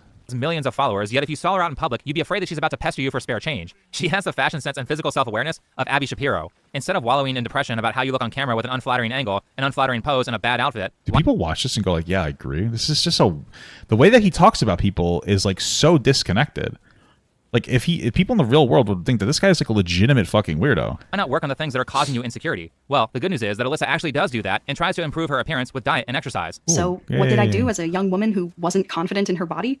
I started dieting. I found a gym, I found a personal trainer, and I got to work. And after a month of working out for 3 days a week, 45 minutes at a time, doing cardio, abs, arms, legs, as well as going to cycling and or yoga class once a week for an hour, I lost 0 pounds? How? I was doing everything right. Calories in, calories out, more greens, less takeout, gym membership, personal trainer. I will say that if you're making lifestyle changes to be more in shape, you might not make much progress your first month because you're just being introduced to fitness and healthy eating, and it takes time to build the correct habits that will lead you to what you want. Sure, yeah. It's interesting that you acknowledge the habits here, but when those marathon runners wanted to start doing marathons to be healthier, you're like, fuck these guys. They're doing the same thing. It gives them a nice goal to focus on. That being said, not all personal trainers are created the same. Personal training has a really high turnover rate because it's primarily a sales job. And because of the sales job, most personal trainers are new and they suck. This trainer is all over the place with the exercise recommendations. Yeah, I saw a personal trainer in my gym. Like he was trying to teach someone how to squat, and I was like, this is just terrible. Like you have no idea what the fuck you're doing. Like the bar was so high up on his fucking back. Like yes, you can do high bar back squats, but like for the most part, you're going to have some solid flexibility to do high bar back squats because your center of gravity is going to be too high. You're going to have to actually do ass to grass, which most people really cannot do. So you're better getting that part. Better off getting it down more so you can actually hit it. So yeah, like I agree with like everything he's saying about personal trainers. That she's giving Alyssa. She's like wasting time lifting 2-pound weights, then doing yoga, then a rowing machine, then a leg press, all without enough weekly time dedicated to each activity to build proficiency. Alyssa, did she specifically sit you down and ask you what you wanted? That's what a good trainer is supposed to do. Considering that all we've heard from you is that you want to lose weight, doing a bunch of random exercises for 45 minutes 3 times a week, particularly low weight resistance training, isn't the best way of achieving that. It sounds like she was selling you a program that you didn't need just so she could have a paying client. That might be true. Yeah, I said the same thing. Because in reality, cardio is the most efficient way to burn calories, so simply taking a 1-hour cycle class or a 1-hour Zumba class 4 to 6 times a week would have been much better for weight loss. I disagree with cardio being the most efficient way to burn calories. I think that's incredibly short-sighted. I think it's the most efficient way to burn calories per session, but overall, like cardio is not going to isn't really going to increase your overall like maintenance calories. When you work out and you build muscle, that increases your maintenance calories. So when we talk about efficiency per day, maybe, but like per over a period of time, it's exponentially more efficient to burn to build muscle because you're still burning calories working out and like extra doing strength training, but you're also putting on like size that's going to take muscle density and muscle size, which is going to obviously take more maintenance calories. Thank you so much, Angie Tosi, for the $2. This guy is a walking well, actually. Reddit guy. True. Honestly, I think personal trainers are a giant waste of money if you're just looking to lose weight as an average person. Trainers should largely be reserved for people who want to learn how to bodybuild, treat chronic pain, and for people who want to learn conditioning exercises to help them get better at a sport they're doing. I just disagree with that. That's like a stupid thing to say. For people who, honestly, I think personal trainers are a giant waste of money if you're just looking to lose weight as an average person. Trainers should largely be reserved for people who want to learn how to bodybuild, treat chronic pain. Oh, wait, okay, I agree. I thought I said something else. Yeah, no, I thought he said that fitness or like weight training in general. Like, sure. I feel like you're better off fucking just learning it yourself, looking at the right resources, which would be hard to find. Again, I keep saying like 5x5, like starting strength, and for people who want to learn conditioning exercises to help them get better at a sport they're doing. Well, for that last one, a physical therapist. I wouldn't say a trainer for that. I'd say a coach if you're trying to do that. I think there is a difference. Certified strength and conditioning coach would be a much better option. This made no sense. Exactly. Yeah. Unless maybe I just wasn't working hard enough. But my personal trainer assured me that I was doing great. I might not have seen the scale move or felt like my clothes fit better, but from her perspective, she noticed an improvement in my posture. She saw my energy and endurance had increased too. Even the way I talked about life, I was. And these are probably true. Even if you're a little misguided by your personal trainer, doing something is better than doing nothing. So she's probably, there is something to consider about the benefits of just moving more than you were before. Noticeably less stressed. And although I did agree with her, my back wasn't hurting as much. I was getting better sleep. I will agree that Alyssa's posture is horrendous, so any improvement in that is good. Jesus Christ. I think she should consider investing in some ergonomic gear to help her sit up straight when she draws, and spend some time practicing her standing posture. Posture like this is going to cause you a lot of problems when you hit 30, if it hasn't already. Less back pain is great too, but to be honest, your trainer probably just said this stuff because she failed to help you achieve your goals, which it's possible. Might cause you to not buy any more training, and she doesn't want to lose her job. So these improvements are great, but since they aren't what you actually went to the trainer for, I don't consider them a success. Ideally, you go there to lose weight, and then as a side benefit, you get better posture and physical fitness. I mean, you even said the first month could take time to gain anything. So you agreed initially with the trainer, and now you're disagreeing with them. It's a little weird, but okay. Told her thank you for the reassurance, but I still didn't like how I looked, and I was scared I never would. But she assured me I just needed to keep at it and have faith in myself. Yeah, this just sounds like you're clearly communicating that you did not get what you paid for. And a goal of, I want to lose any amount of weight, is not unachievable, even for the first month, so it's really on your trainer for failing to guide you to that. I understand that I said that you may not make strong improvements in the direction that you want the first month, but the reason that you pay a trainer is so that results are more of a guarantee. Again, this is a failure on the trainer's end. And besides, it had only been a month. Surely soon I'd know. 2 months of diet and exercise, no change on the scale. And I had worked my way up to jogging a mile easily on the treadmill, doing crunches and sit-ups for a minute straight. I was even starting to match my personal trainer's strength. And we That was the biggest red flag right there, that your personal trainer is just as strong as you. worked out side by side. And she told me to keep at it. Don't look at the scale. Just focus on how working out makes you feel, not how it Like, that is generally decent advice, but it is weird that your personal trainer is as strong as you. Or if that's the implication, at least. makes you look. But you went to the gym to look better. Your trainer isn't validating your initial wants to distract you from her failure. When did Alyssa say that she wanted higher... It didn't necessarily mean she didn't look better. She might not lose... Like, you don't have to just lose weight to look better, just to be clear. Physical fitness. All we Like, heard you can lose fat by putting on muscle, stuff like that, but okay. from her was, I want to lose weight to look better. I can understand if there's no weight loss after a month, but 2 months when you're paying a professional is ridiculous. And you should be able to get all the fitness benefits she achieved while losing weight. So either Alyssa is getting bad advice, or she's a client who is not willing to put in the effort to change her diet. Also, the fact that Alyssa was able to match her personal trainer's level of strength so quickly is kind of a red flag because it suggests that her trainer doesn't work out that much. That's not too uncommon. I worked in the fitness industry for years, and a lot of people who train clients are out of shape. I don't think Alyssa's trainer is actually worth what she's spending. Out of nowhere, I started getting fainting spells. 5 reps in, my head would get light and the room would start spinning. My muscles would fail on me, my eyes would unfocus. Yeah, I wonder if she was just eating too little and she wasn't, like, her body was so overtrained that she didn't have time to recover, because she never gave us an answer as to, like, what this problem was. I have no idea. And the dizziness would take over even when I was just walking on the treadmill as a warm-up. I might be wrong, but Alyssa seems to imply that she was having these problems because of eating too little. The problem with that line She might have been. thinking is that a lot of things can cause lightheadedness during I don't know if she implied that, to be honest with you. Did she imply that she wasn't eating enough? Maybe. I didn't get that vibe, but workout. And I doubt that lack of food is the issue because she said that she hasn't lost any weight. She previously was gaining strength, and those things won't happen if you eat too little. So unless she vastly decreased her calorie intake to like under 1,200 calories a day, it's probably not the food. Now, Alyssa does go yeah, probably. I said it might be breathing. Yeah, sure. on to say that she did the responsible thing, which was to check in with her doctor to see if there was anything wrong with like her hormones or her heart. They found nothing, which sounds bad, but the good thing about checking stuff out and finding nothing is that it rules out what might be wrong with you. Yeah, or maybe they just didn't find what the problem was. Considering that nothing was found to be medically wrong, and I'm assuming that her doctor advised her to not do intense exercise during her period, there's probably some lifestyle thing that she's doing that's causing... Oh, that could be it too. It actually might be a period. Hold on, what did you say? But the thing that her doctor advised her to not do intense is that it rules out what might be wrong with you. Considering that nothing was found to be medically wrong, and I'm assuming that her doctor advised her to not do intense exercise during her period, there's probably some lifestyle thing that she's doing. I don't know if he said that, but that would be a good help. I mean, women can become like, well, I guess they do become like anemic when they're fucking on. I'm gonna die here. Holy fuck. When they're on their period. I didn't die. Incredible. Because you're losing blood from your period, and actually can make it difficult for you to like exercise. It can actually give you these symptoms. So maybe that was really all it was. Maybe she was just on her fucking period. I don't know if the doctor advised that though. Doing that's causing the dizziness, like poor sleep, poor electrolyte balance, light sensitivity, and Maybe. allergies. Get 7 to 8 hours of sleep a night, drink some coconut water or an electrolyte supplement, wear blue light filter glasses, and see an ear, nose, and throat doctor. Now, in my opinion, though you can take this with a grain of salt because I'm not a healthcare professional, but in my opinion, I think it's most likely to be allergies. Stuff like nasal allergies and sinus issues will make you tired and lightheaded all the time. Alyssa animates a lot of weed references in her videos, and I mean a lot. She lives in California, it's legal there, weed is a Oh, maybe she smokes. I mean, that makes sense. I don't know if it's allergies, but maybe she's smoking weed and it's kind of fucking her up, sure. flower, and yes, you can be allergic to it. If that's something you partake in, then consider taking a break for a month and see what happens. Outside of that, as someone who has faced some pretty Sounds like decent advice, actually. mentally debilitating allergies in the past, I will say change your AC/heater filter in your house or apartment every month with an FPR10 filter or a Would allergies really do this, though? That kind of sounds a little far-fetched for me. I don't know. Seems a little excessive. But... 13 filter. Invest in some air purifiers, and if you're using a humidifier, you need to clean and maintenance those things daily, or they will spread mold everywhere. So that's my opinion. Alyssa has complained about having lots of health issues in the past, and many common health issues can be fixed by changing your daily habits. So, my personal maybe. It could be. trainer and I scaled back the intensity of the workouts, and we did exercises that didn't require too much up and down. But then 3 months of diet and exercise, and still no change on the scale. It was so frustrating. My personal trainer asked if I was eating enough and drinking enough water, and I promised her I was. I left those unhealthy, restrictive eating habits in middle school. I was even consulting a dietitian and following a very strict and honestly triggering meal plan, but I was still not losing any weight. Okay, so now I'm suspicious. Either you have a terrible personal trainer and a terrible dietitian, or you aren't actually following the diet and putting yourself in a calorie deficit. Yeah, those are probably true. I'd said the same thing. It's possible that you're just like overeating and not really realizing it. Considering all the woke stuff from the self.com article from her video that I went over earlier, I wouldn't rule out that her dietitian is incompetent. But there's no way you stayed on a calorie restrictive diet for 3 months and did not lose weight. Now, people who are bad at weight loss tend to be terrible at assessing the impact of what they're eating and how many calories are in their food. So now I have to do some investigating to find out what Alyssa's eating habits are. After scrolling down through her community tab, the only thing I was able to see her eating was ice cream. Strike one. In fact, well, just to be clear, it's not a strike, okay? After scrolling down through her community tab, the only thing I was able to see her eating... Okay, so she's eating the Grimace Shake when the Grimace Shake was a meme, just to be clear. So, like, it's okay to have a Grimace Shake when you're dieting. It's quite possible that she's not dieting.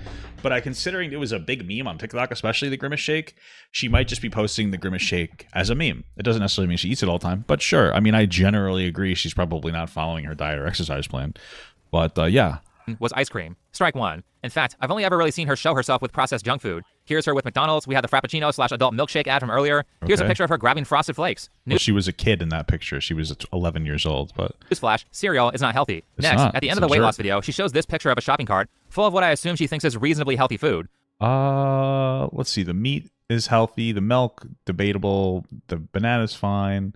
Tuna's fine. Probably a lot of salt in there. I don't know what the fuck this is. It is supposed to be sausage. That's probably fine. The chips, not so much. The cereal, not so much. You know, whatever. We have a giant piece of bread, sour cream and onion potato chips, processed meat, canned tuna, and more. What's the processed meat? This isn't processed meat. This is a steak. This is a prime cut steak. What are you talking? What processed meat is in here that I'm not seeing? Oh, maybe this. This is the processed meat. Sugary cereal, Trix, and Frosted Flakes again. Does she know that most of this is junk food and eating stuff like this will make it much harder for her to lose weight? The last red flag I found was here. So, okay, I have acid reflux. The acid in my stomach likes to do the vertical boogie up my esophagus, and thus my tummy makes weird noises sometimes. So in my opinion, Western medicine seems to have completely failed to effectively treat acid reflux or chronic acid reflux. Drinking milk for me helps my acid reflux. I don't really have an issue with it. But like obviously your diet's going to have an impact on your acid reflux. None of the interventions for it seem to actually work. The surgery for it is super invasive, and the stated cause is a genetic... I wonder if she's just eating poorly or if she has like a genetic issue with it. Loose opening in your stomach that allows acid to leak out. In my conspiracy theory style opinion, I think that's all BS, and acid reflux is actually caused by a fungus called Candida. What? Okay. Causes Candida to grow? Sugar, alcohol, and coffee. Candida, these nuts in your mouth? What the fuck are you talking about? What are you talking about? You just think it's a fungus called Candida? Based on what? I don't... Okay.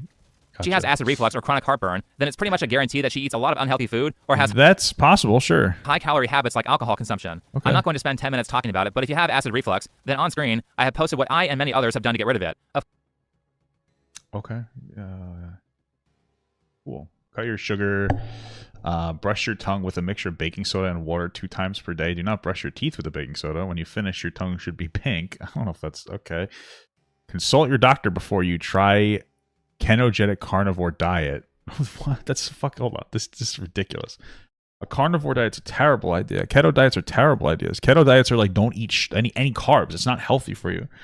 Like it's just an extreme diet. It's not healthy for you.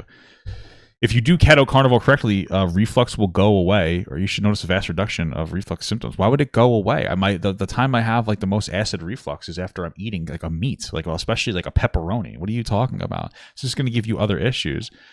Make sure you're consuming enough calories and getting proper micronutrients. Under eating is very common for it. Take a tablespoon of baking soda. A lot of baking soda here. I'm not going to read all this, but if you're taking antibiotics, talk to your doctor. Okay, I don't know, man. Carnivore diet, pretty sure is like no carbs, so that's not healthy for you. This, it's a very extreme diet. It's like going fucking vegan. Like for what? It's an extraordinarily extreme diet.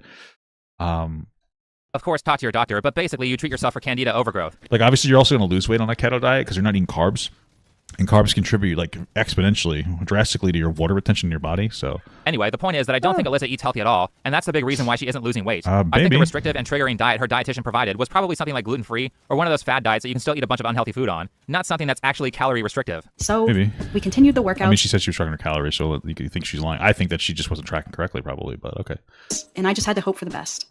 But 4 months into diet and exercise, there was Shotgun. still no change on the scale, and it made me feel like such a failure. Come on, Illy. You need to be Loser. patient. Losing weight is a lifestyle change. You have to be serious and committed to it if you really want to lose weight. True. And you probably weren't losing weight because you weren't doing enough high-intensity interval training. No, she needs to be doing got 'em. strength training if she wants to lose weight. No, she needs to eat more protein to lose weight. No, no, no. Okay, it's really simple, Alyssa. Stop eating junk food. If you have So just to be clear, this is just like society yelling, this is what you have to do, this is what you have to do, this is what you do. It's kind of speaking to how overwhelming it can be as like a fat person trying to lose weight, having everybody say something different to you. So genuinely been trying to Candida's a yeast, I don't care. Okay. lose weight for 4 months and you still haven't made any progress, that's food addiction and cheating on the diet. She didn't have It doesn't mean it's food addiction. Just to be clear, it doesn't mean that it's food addiction just because you haven't lost weight in 4 months that you're trying to diet. I died here. Doesn't mean that it's a food addiction. All right. Food addiction would be like if she hasn't lost, like if she's extraordinarily like overweight because of her food and she's like really unhealthy and she's still having like a problem with her eating. That would be more of a food addiction. Her just not losing weight doesn't mean it's a food addiction, especially since she wasn't that overweight. that much weight to lose in the first place, and she Yeah. should have easily been able to complete her weight Then why are you calling it a food addiction? loss journey at 4 months. Now, I know all the haters in the chat will be like, see, I went to a doctor, I hired a personal trainer, I went to a dietitian, I did everything right. Except you went to a personal trainer who obviously has no idea how to condition someone for weight loss, and considering that the article that you referenced from Right, and so that's the point. It's like the diet culture is like nobody knows what the fuck they're talking about, but they're still giving advice on it. Like specifically like doctors, nutritionists, your professional exercise individuals, like your personal trainers. That's like what diet culture is. So was written by a dietitian who was in favor of intuitive eating. Your dietitian was likely also not qualified to teach you how to lose weight. Intuitive eating is good for anorexics, not people who are trying to lose weight with a healthy, small, daily caloric deficit. Though Alyssa never actually says what her diet was, she just said it was triggering. Why be so brief? Why not tell people exactly what you ate? It couldn't be that triggering because the only examples that you ever show are junk food. So I don't believe you actually gave this an honest shot. I think you half-assed it, are hiding behind the I talked to the professionals, and are using genetics as an excuse when you have years of history on Instagram of thin pictures of you. What magically changed about your genetics in the past year and a half that made it impossible for you to be thin? Maybe there's a different way I should be doing this. Or maybe, just maybe, this was proof that wait, is she thin now or? Years of history on Instagram of thin pictures of you. What magically changed about your genetics in the past year and a half that made it impossible for you to be thin? maybe there's I a don't know. Maybe she has a bad relationship with fucking her content. She's self-conscious. I have no fucking idea. different way I should be doing this. Or maybe, just maybe, this was proof that all the workouts I was doing was enough. Maybe this was proof that all my body really needed was a little more stretching, a little more strength, and a nice walk every now and then to make me feel better. And maybe, as weird as it may sound, maybe this was proof that my body and other people's bodies don't need to be less fat to be considered healthy. I love how she completely Yeah, that's fair. Not everybody needs to be less fat to be healthy. Sometimes you just need to do a little bit more exercise and you'll be healthier. shifts the goalpost at the end of the video. Your stated goal wasn't health at the beginning. You said you didn't like how you looked in this really bad fashion choice of a dress. And No, the beginning she talked about how she had a bad relationship with like her body from when she was a kid, and she was constantly told that she was like unhealthy and fat and everything was bad. And then she finally got to a point where she realized like, oh, you know what? I think my weight's fine. I just need to just have healthier habits. That's it. It's not really anything crazy. But okay. and you wanted to be thinner. Absolutely nothing was said about health. This is all cope because you didn't achieve your goal. And I don't think that you listened to her video. The video was about how, from the start, health and weight are linked. And generally speaking, again, if you're my level of overweightness, you need to lose weight. But for her level, she didn't. But she was still told that she was like really fat and obese and at an unhealthy weight. And that's like the issue. Then she got to a point where she realized like, oh, I don't need to focus on losing weight. I just need to focus on being like healthy through eating or dieting better, or excuse me, like exercising a little more, which is true. She didn't. You're just a weird guy, dude. Come on, man. I don't think like, okay. I mean, this is obviously good for some audience of people who just hate fucking fat people. It really wasn't a bad cartoon. There was some aspects I had an issue with. I already, if you're up to this point, you probably already watched it. But his video is significantly like fucking worse. It's just bad faith, I think, is the problem. It comes off as like so desperate for a narrative. Hers was like, hey guys, here was like my experience with my weight. I think that some of it is probably inaccurate from watching it myself, but like it's an honest video. His video is just like we gotta dunk on somebody that's saying body positivity in some capacity. It's like, okay, so that's not boring to you? And I don't get why saying that you want to be attractive is some sort of high immoral crime. I want to work out to get strong. I want to work out to get healthier, but I'd be lying if I said that I didn't want to lose the belly, lose body fat, make my face more chiseled and looks maxed. These are things I feel I do not like the way my body looks. And, that's not on their own. Those feelings aren't, necessarily healthy, but also they aren't the main reason I do this stuff. They're just sort of like a little treat, a little bonus. Why do these people have to pretend? I don't want to look good. That's just a bonus. Wanting to look good is an unhealthy mindset.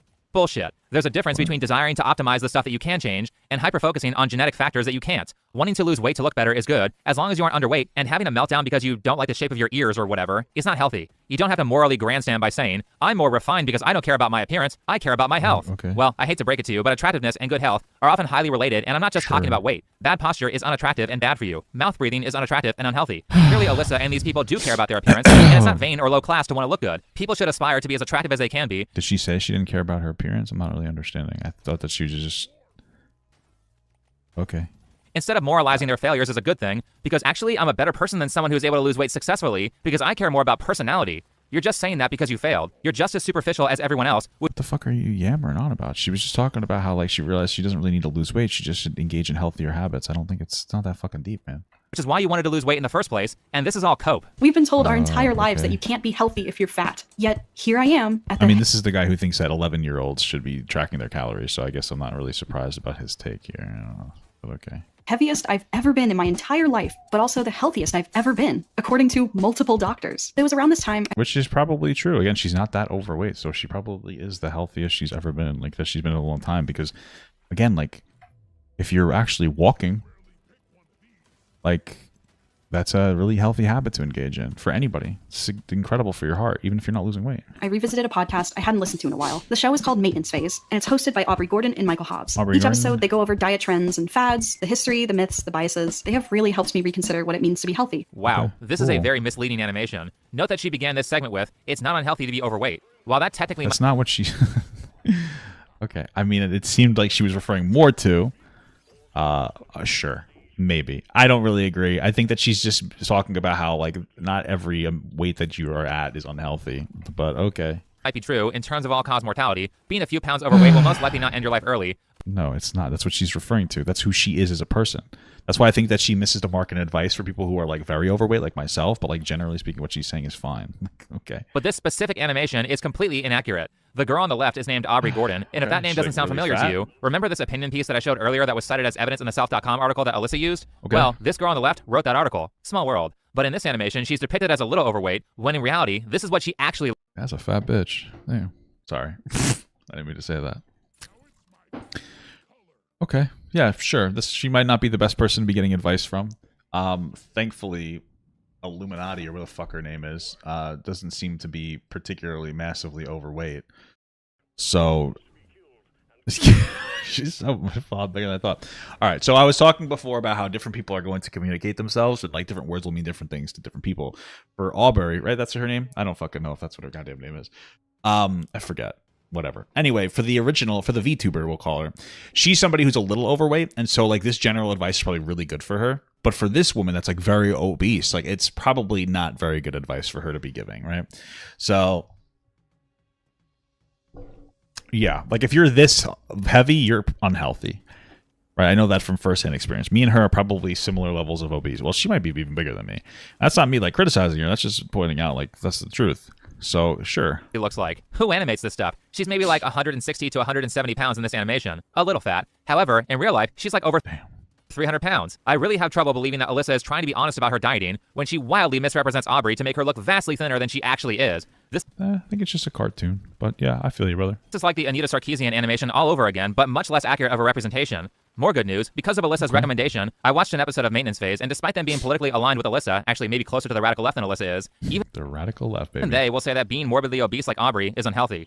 Oh, so if she watches that consistently, though, Aubrey doesn't say that being morbidly obese is okay. She's just saying that her weight, which is not even overweight, which you've admitted like 4 times, isn't that bad. Are you like intentionally missing the point? You look at the raw numbers. It's true that very fat people have shorter lifespans than thin people. Yeah. It's complicated for the lower weights, and there's a lot of scientific debate about sort of when that association kicks in, and we'll get into it. But that correlation, that statement that very fat people are more likely to get heart disease and diabetes and everything you've read about in a million YouTube articles, that's never really been debated. It absolutely has been debated. Do you know who debated it? Your morbidly obese co-host said that people were wrong for assuming that she's unhealthy in the article that I showed at the start of the video. As a fat person, my health is one. Let me just read this.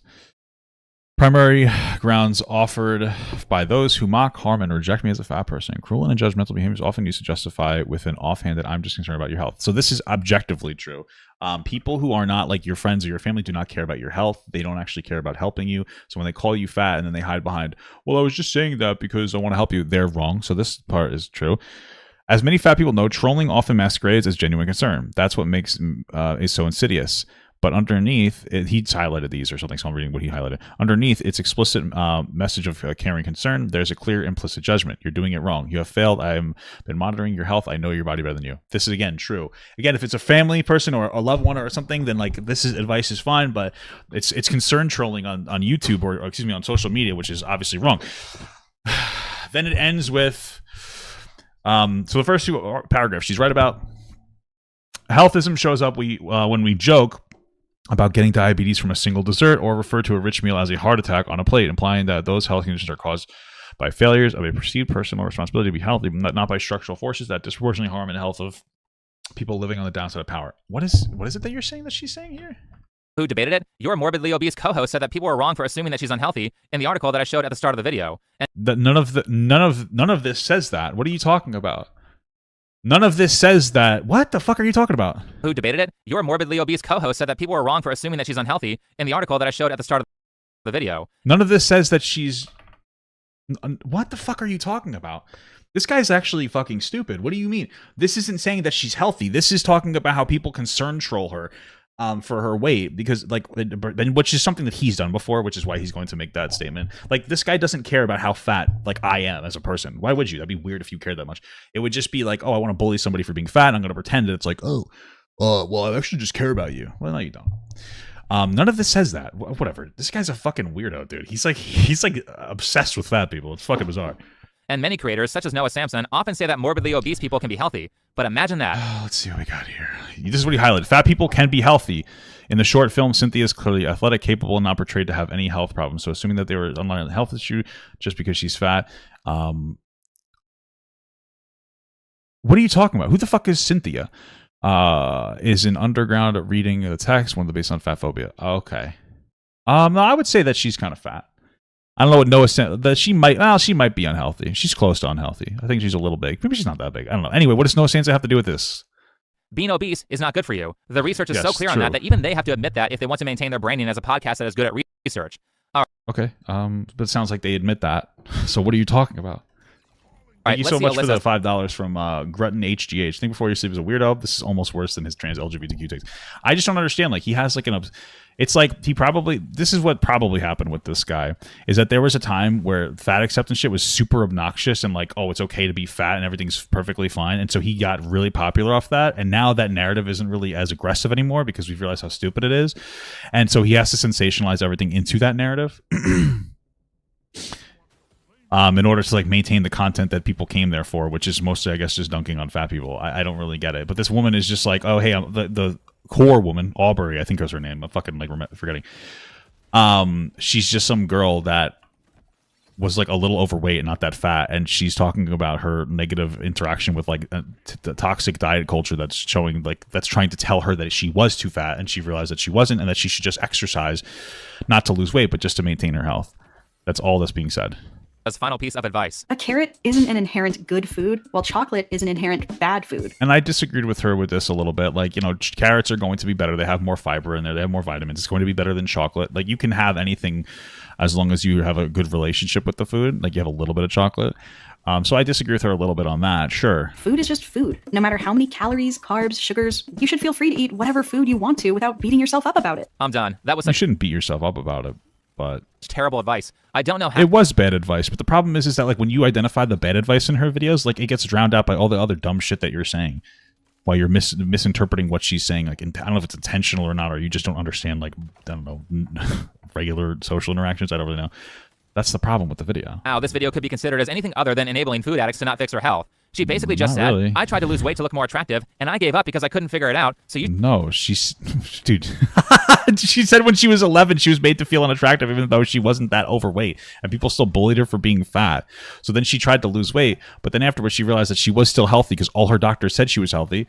Now, you could disagree with that, but she's not that overweight. So her doctors are like, wow, you're the healthiest you've ever been. Your levels are better because you're just walking more, and that's just helping like your slightly high cholesterol potentially. That's the whole video. It's not this fucking deep. Like, she never needed to lose weight in the first place. She was never that big. You should give up too and gaslight yourself about what your actual goal was. Okay. Thanks, Alyssa. You're really improving the world. You know what's great about this advice? Because you conflated being overweight with extreme obesity, so you could say that both are healthy. What's going That's not what she said. What? to happen is that people who watch this video that are 300 pounds are going to say, see, Alyssa is fine with being overweight. I don't have to change either. I think you're reaching, so you can like. I just think you. Okay. And then they'll eat themselves into an early grave. Stop writing criticism off as malicious concern trolling when the ending message of your video was a... But it is concern trolling. Again, like, it's not criticism. There are people who specifically and like constantly bully people, being like, "Oh, you're fat," and then when they're like, "Dude, stop bullying me," they're like, "Oh, I just care about your health." They don't. That's concern trolling. What are you talking about? Effectively, if you can't stop doing drugs, then drugs aren't bad, and you should take whatever drugs you want and as many drugs as you want. What the fuck are you talking about? Keep in Thank mind you so that... much for the 11-month small gut from Apocalypse. Happy belated birthday. Freshly 33 now. No, my birthday's tomorrow, and I'm going to be 34. Thank you. Alyssa's videos are clearly targeted at children based on the style of animation and the references and jokes she makes. Well, she's trying to target children, and she's grooming kids into thinking it's okay to be fat. Holy fuck. Dude, this guy's like unhinged, like levels of obsessed with fucking social narratives. Dude, this guy needs to go outside. Holy fuck. I will say that my opinion of Alyssa was far more favorable, specifically until I saw that last clip. Okay. That being said, a book I've been reading Didn't sound like it. recently is called Influence by Robert Cialdini, who is a Great. psychologist at Arizona State University. The book is about what behaviors get people to comply with your request. How do you influence a person to buy a car? How can you convince someone to do you a favor, volunteer for charity, or maybe get a cancer screening? Well, there are tons of psychological tricks that people aren't consciously aware of that good influencers employ that get people to comply with a request or absorb an ideology. Well, since you're the one reading the book, I would imagine that you would be effective at doing that more than people who haven't looked at the book. Are you going to say that this girl in the video is that? She's doing that? The best chapter and the most effective compliance tool in the book is social proof. An example of social proof would be, if you're trying to sell a cell phone to a customer, saying something like, most of our customers prefer this phone, and I just sold one to someone like you an hour ago, will cause people to buy from you more frequently, as opposed to talking about all the good features that the phone has. To a large extent, everybody does things because other people are doing them. Using social proof works very well to get people to comply with what you want. Knowing that is important if you're an influencer, and on the positive end, it can be used to decrease things like theft. Dr. Cialdini talks about how the Petrified National Forest Park in Arizona had a problem with people stealing fossils from the park. Initially, when they tried to prevent theft, they made a social proofing mistake by putting up a sign that had the sentiment of, a lot of people steal fossils from the park, please don't steal. This sign actually caused theft to rise because it gave theft social proof by insisting that it was normal. Because of this, Dr. Cialdini did an experiment to see if different types of signs produce less theft in the park. He talks about it here. My colleagues and I conducted an experiment at the Petrified Forest National Park, where on average, 2.95% of visitors per day engaged in fossil theft. We alternated a pair of signs in the high theft areas of the park. Our first type of sign urged visitors not to take wood, while depicting a scene showing 3 thieves in action. It nearly tripled theft to 7.92%. Our other sign also urged visitors Maybe they ran out of wood at a certain point. not to take wood. But contrary to the counterproductive social proof message, it communicated that few people steal from the park by depicting a lone thief. This sign, which marginalized thievery Interesting. rather than normalizing it, reduced larceny to 1.67%. Other studies That's interesting. have documented the unintended negative consequences of trying to move people away from a detrimental action by lamenting its frequency. After an education program in which several young women described their eating disorders, participants came to show increased disorder symptoms themselves. After a suicide prevention program informing New Jersey teenagers of the alarming number of adolescents who take their own lives, participants became more likely to see suicide as a potential solution to their own problems. If this is confirmed, I don't know if this is, but that's an interesting, if this is like actually true, this is interesting. This would be very interesting. It would make sense. Okay. Short, persuasive communication should avoid employing information that... Because I imagine the reason why they would be like, hey, like, I know that this is, like, let's say when it comes to suicide, like, hey, there's a lot of teens that are looking at suicide now. That's not good. You shouldn't be doing that. That's supposed to probably, one, make you as a person feel like, oh, I have that thought. At least I'm not alone in the thought. So it's not like I'm not... Because I can imagine having those types of thoughts could be, like, really isolating. But you're like, oh, other people have them too. Like, that might make you feel better in different ways. But I wouldn't doubt that it would be an overall bad thing for people to focus on too much. Sure. But what does this really have to do with the girl's video? That can normalize undesirable conduct. Before reading this book, my stance on fat acceptance normalizing obesity was that there isn't strong evidence that it encourages people to be fat. However, I do have evidence that That's not true at all. What are you talking about? What? it discourages obese people from moving towards a healthier weight, and that was explained in detail in the Noah Samson video. Though after reading this book, I now completely believe that fat acceptance encourages people to be morbidly obese through social proofing, and is a significant contributing factor to societal weight problems that Western countries are facing. Of course, I'm not the only one. It's not only Western countries that are facing these problems, but sure. I think that we just need to find the right balance between accepting people for being fat and not shaming them, while also having a society that communicates that it's good to be at a healthy weight range. That's what I would generally say. One who believes that social proofing is effective. Obviously, fat acceptance advocates and people like Alyssa believe in social proofing because a ton of their arguments are based on social proof, not data. I don't like diet. I mean, this wasn't like a data conversation. This was an anecdote that she was giving. She never said like, hey, she never claimed to be making like a scientific discovery. What are you talking about? She was going on an anecdote about her when she was growing up. What are you talking about? Like, this wouldn't be a proof-based thing. This is like, hey, this is my experience like growing up being overweight or with my weight, because she wasn't even overweight. What are you referring to? So I'm going to reference a self.com article of a person who agrees with me named Christine Byrne, who references an Aubrey Gordon source merely because she agrees with her, and Aubrey Gordon references an opinion piece from a scientific journal that was published over 40 years ago. So not only does she have social proof, but she can appeal to authority. Was anyone here actually convinced by facts and logic? No, they were convinced by influencing I was more just kind of like listening to her story and being like, oh, I have some identifiable aspects of this story. You know, like I said, there are people out there like Robin DiAngelo who have gotten rich because of their research ability, when in reality, all of her arguments are just social proofing techniques. So stop gaslighting everyone by saying fat acceptance and normalizing obesity is not having an effect on society. Fat acceptance isn't saying that. I'm so confused. Helping people. It's just confusing people on what's healthy, so they think that this person who is 5 minutes away from a heart attack is just as healthy as this person. If it's just confusing people on what's healthy, so they think that I speak my truth in my Calvins. Okay, whatever. Who's buying this? This person who is 5 minutes away from a heart attack is just as healthy as this person if she walks on a treadmill for a few minutes a day. Yeah, you know, I was interesting. I didn't get any of that from this video. It's really interesting that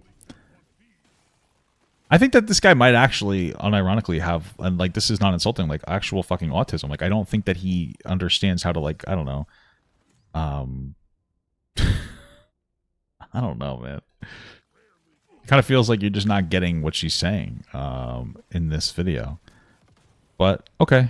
Exercise is not going to make you healthy if your diet is full of junk food and crap. Exercise will make you healthier even if you're eating shit, just to be clear. It's not ideal, but like, you're still going to be healthier. Just letting you guys know that. Now, on a personal level, of course, social proofing is important. That's why you should be careful about the types of people that you surround yourself with, because you are the average of the people that you see on a regular basis, especially when it comes to addiction. One of the most difficult parts of overcoming something like obesity is that you might have to find new friends and get rid of the old ones, because the old ones will pull you back into your old behaviors, whether they are aware that they're doing it or not. The biggest benefit of being aware of influencing techniques, or you should try to learn to set better boundaries too. You can do that as well.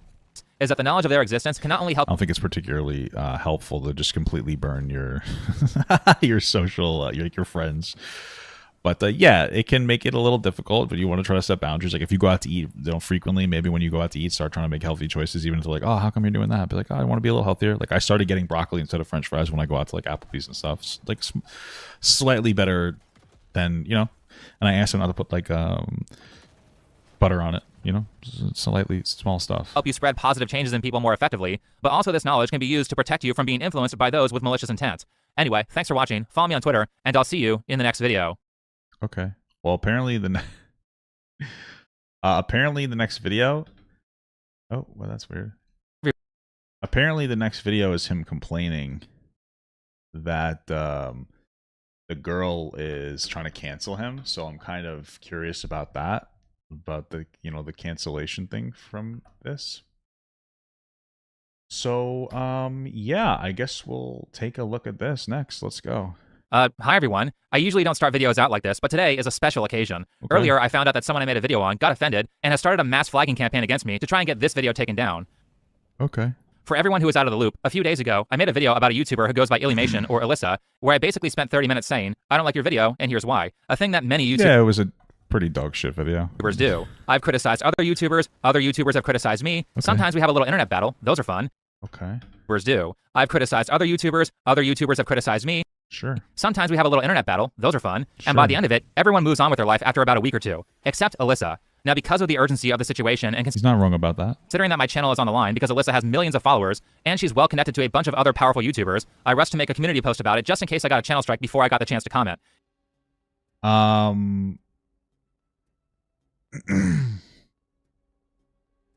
Since his video went live, I've been getting hate comments bombed on my fat kid video, on other videos on my channel, as well as my Twitter and Insta. I submitted reports, but it takes a while for a human review at YouTube. I chatted with a help desk person today in the live chat help section, and she was very helpful. Unfortunately, I just have to sit tight. However, if you or anyone else reading this comes across this video, please report it for cyberbullying. So just to be clear, I don't think he's cyberbullying. I legitimately think that this guy has like an actual fucking inability to be a human being in some instances, and just doesn't understand that part. I don't think he understands. I thought it was really nice. I think he might be a little autistic, and just like lack social understandings, or like, I don't know. Could be wrong. Okay, kind of comes off as a person who like loves his topic and just loves to talk about it. Could be wrong. Anyway, it wouldn't be cyberbullying. I think that he like legitimately believes what he's saying. I don't think he's calling for hate. I think in a future video that he makes, maybe it would be good to explicitly say, like, hey guys, don't bully people that I talk about. That's not what the channel is about, and then move on. I think as a content creator, you have a little bit of a responsibility to try to keep your audience in check, and that would be enough of the check that you'd need to make. Hey guys, don't bully. But overall, I don't think that he should have his video taken down or anything. That would obviously be silly. She's probably very sensitive. I can understand that, and I can respect that. But like, again, and I think that the way that he talked about it was wrong, and he's an idiot. But he shouldn't have his content taken down. Thank you so much for the $5 from Grutton HGH. What a magnanimous man for shifting into victim mode. Yeah, well, he's probably afraid that he might get his channel taken down. So I can kind of see why he would be. If you already read that community post, I gave the gist of the situation there, but I'll be going further into detail in this video. That being said, earlier I received an email from a follower giving a well-detailed description about how Alyssa is trying to get me a channel strike because she didn't like a video that she admits to not even let's see. watching. Well, that's probably not good. I mean, I wouldn't watch it either, but I also would try to just ignore people. It's like the Streisand effect, though, because, like, you know, this is the thing. I was on her side, but now with this, it's like, okay, well, I obviously don't think this video should be taken down, so that's, like, ridiculous. But it's under her pinned Tumblr post. Here are other remarks she's made about you. What is it that she's saying? A bunch of fans of of a known misogynistic sexist. Think before you sleep. Just flooded the comments. I wish you all good luck trying to save your sanity in this comment section.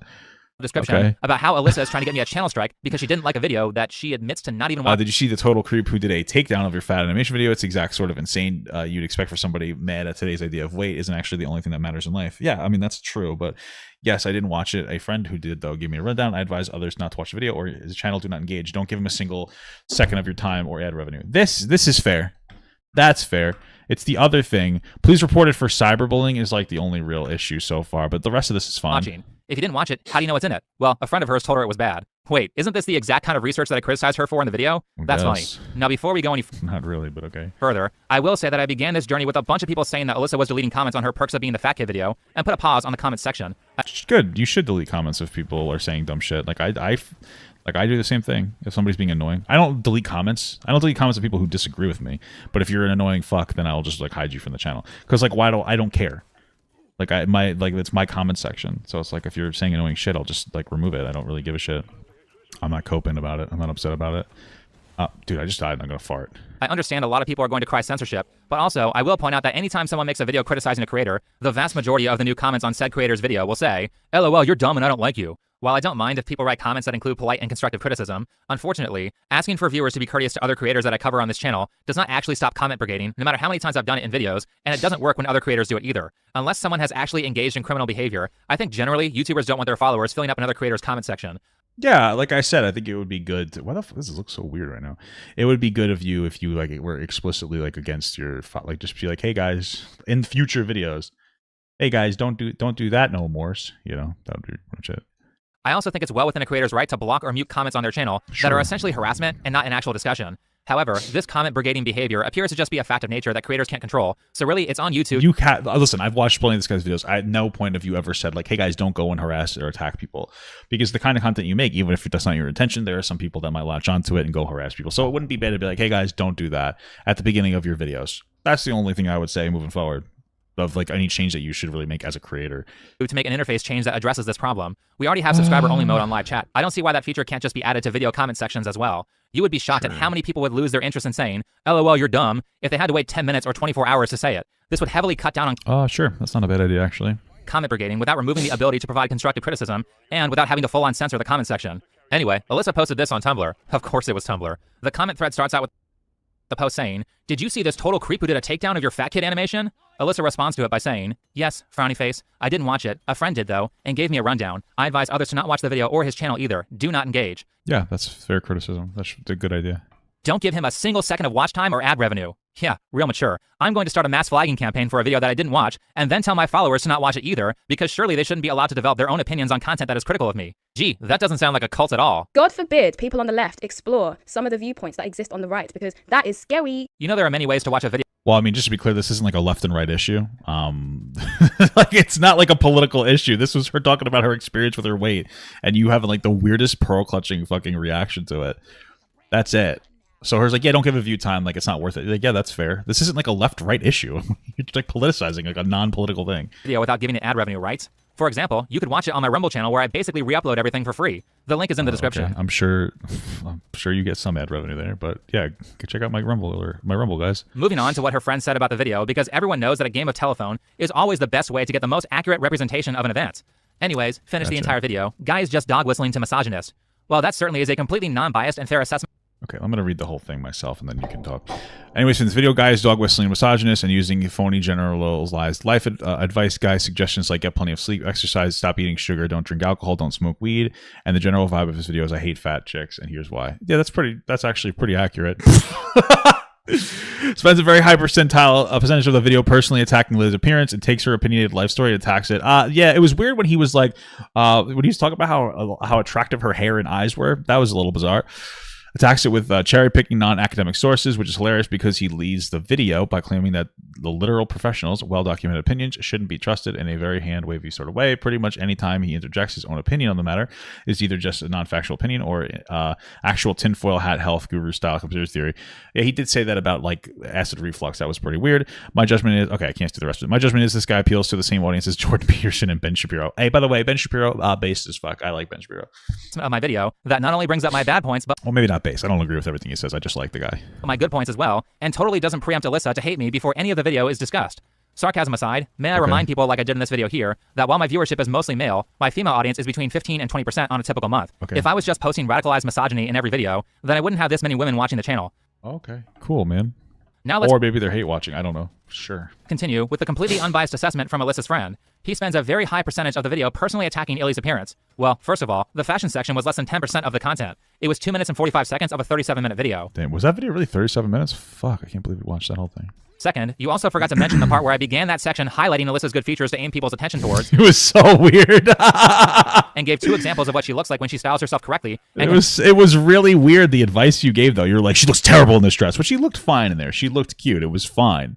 You know what I mean? It could have been better? Sure, I guess. That was fucking weird. Yeah, your advice is so weird. You started going off about fashion and stuff. It was bizarre.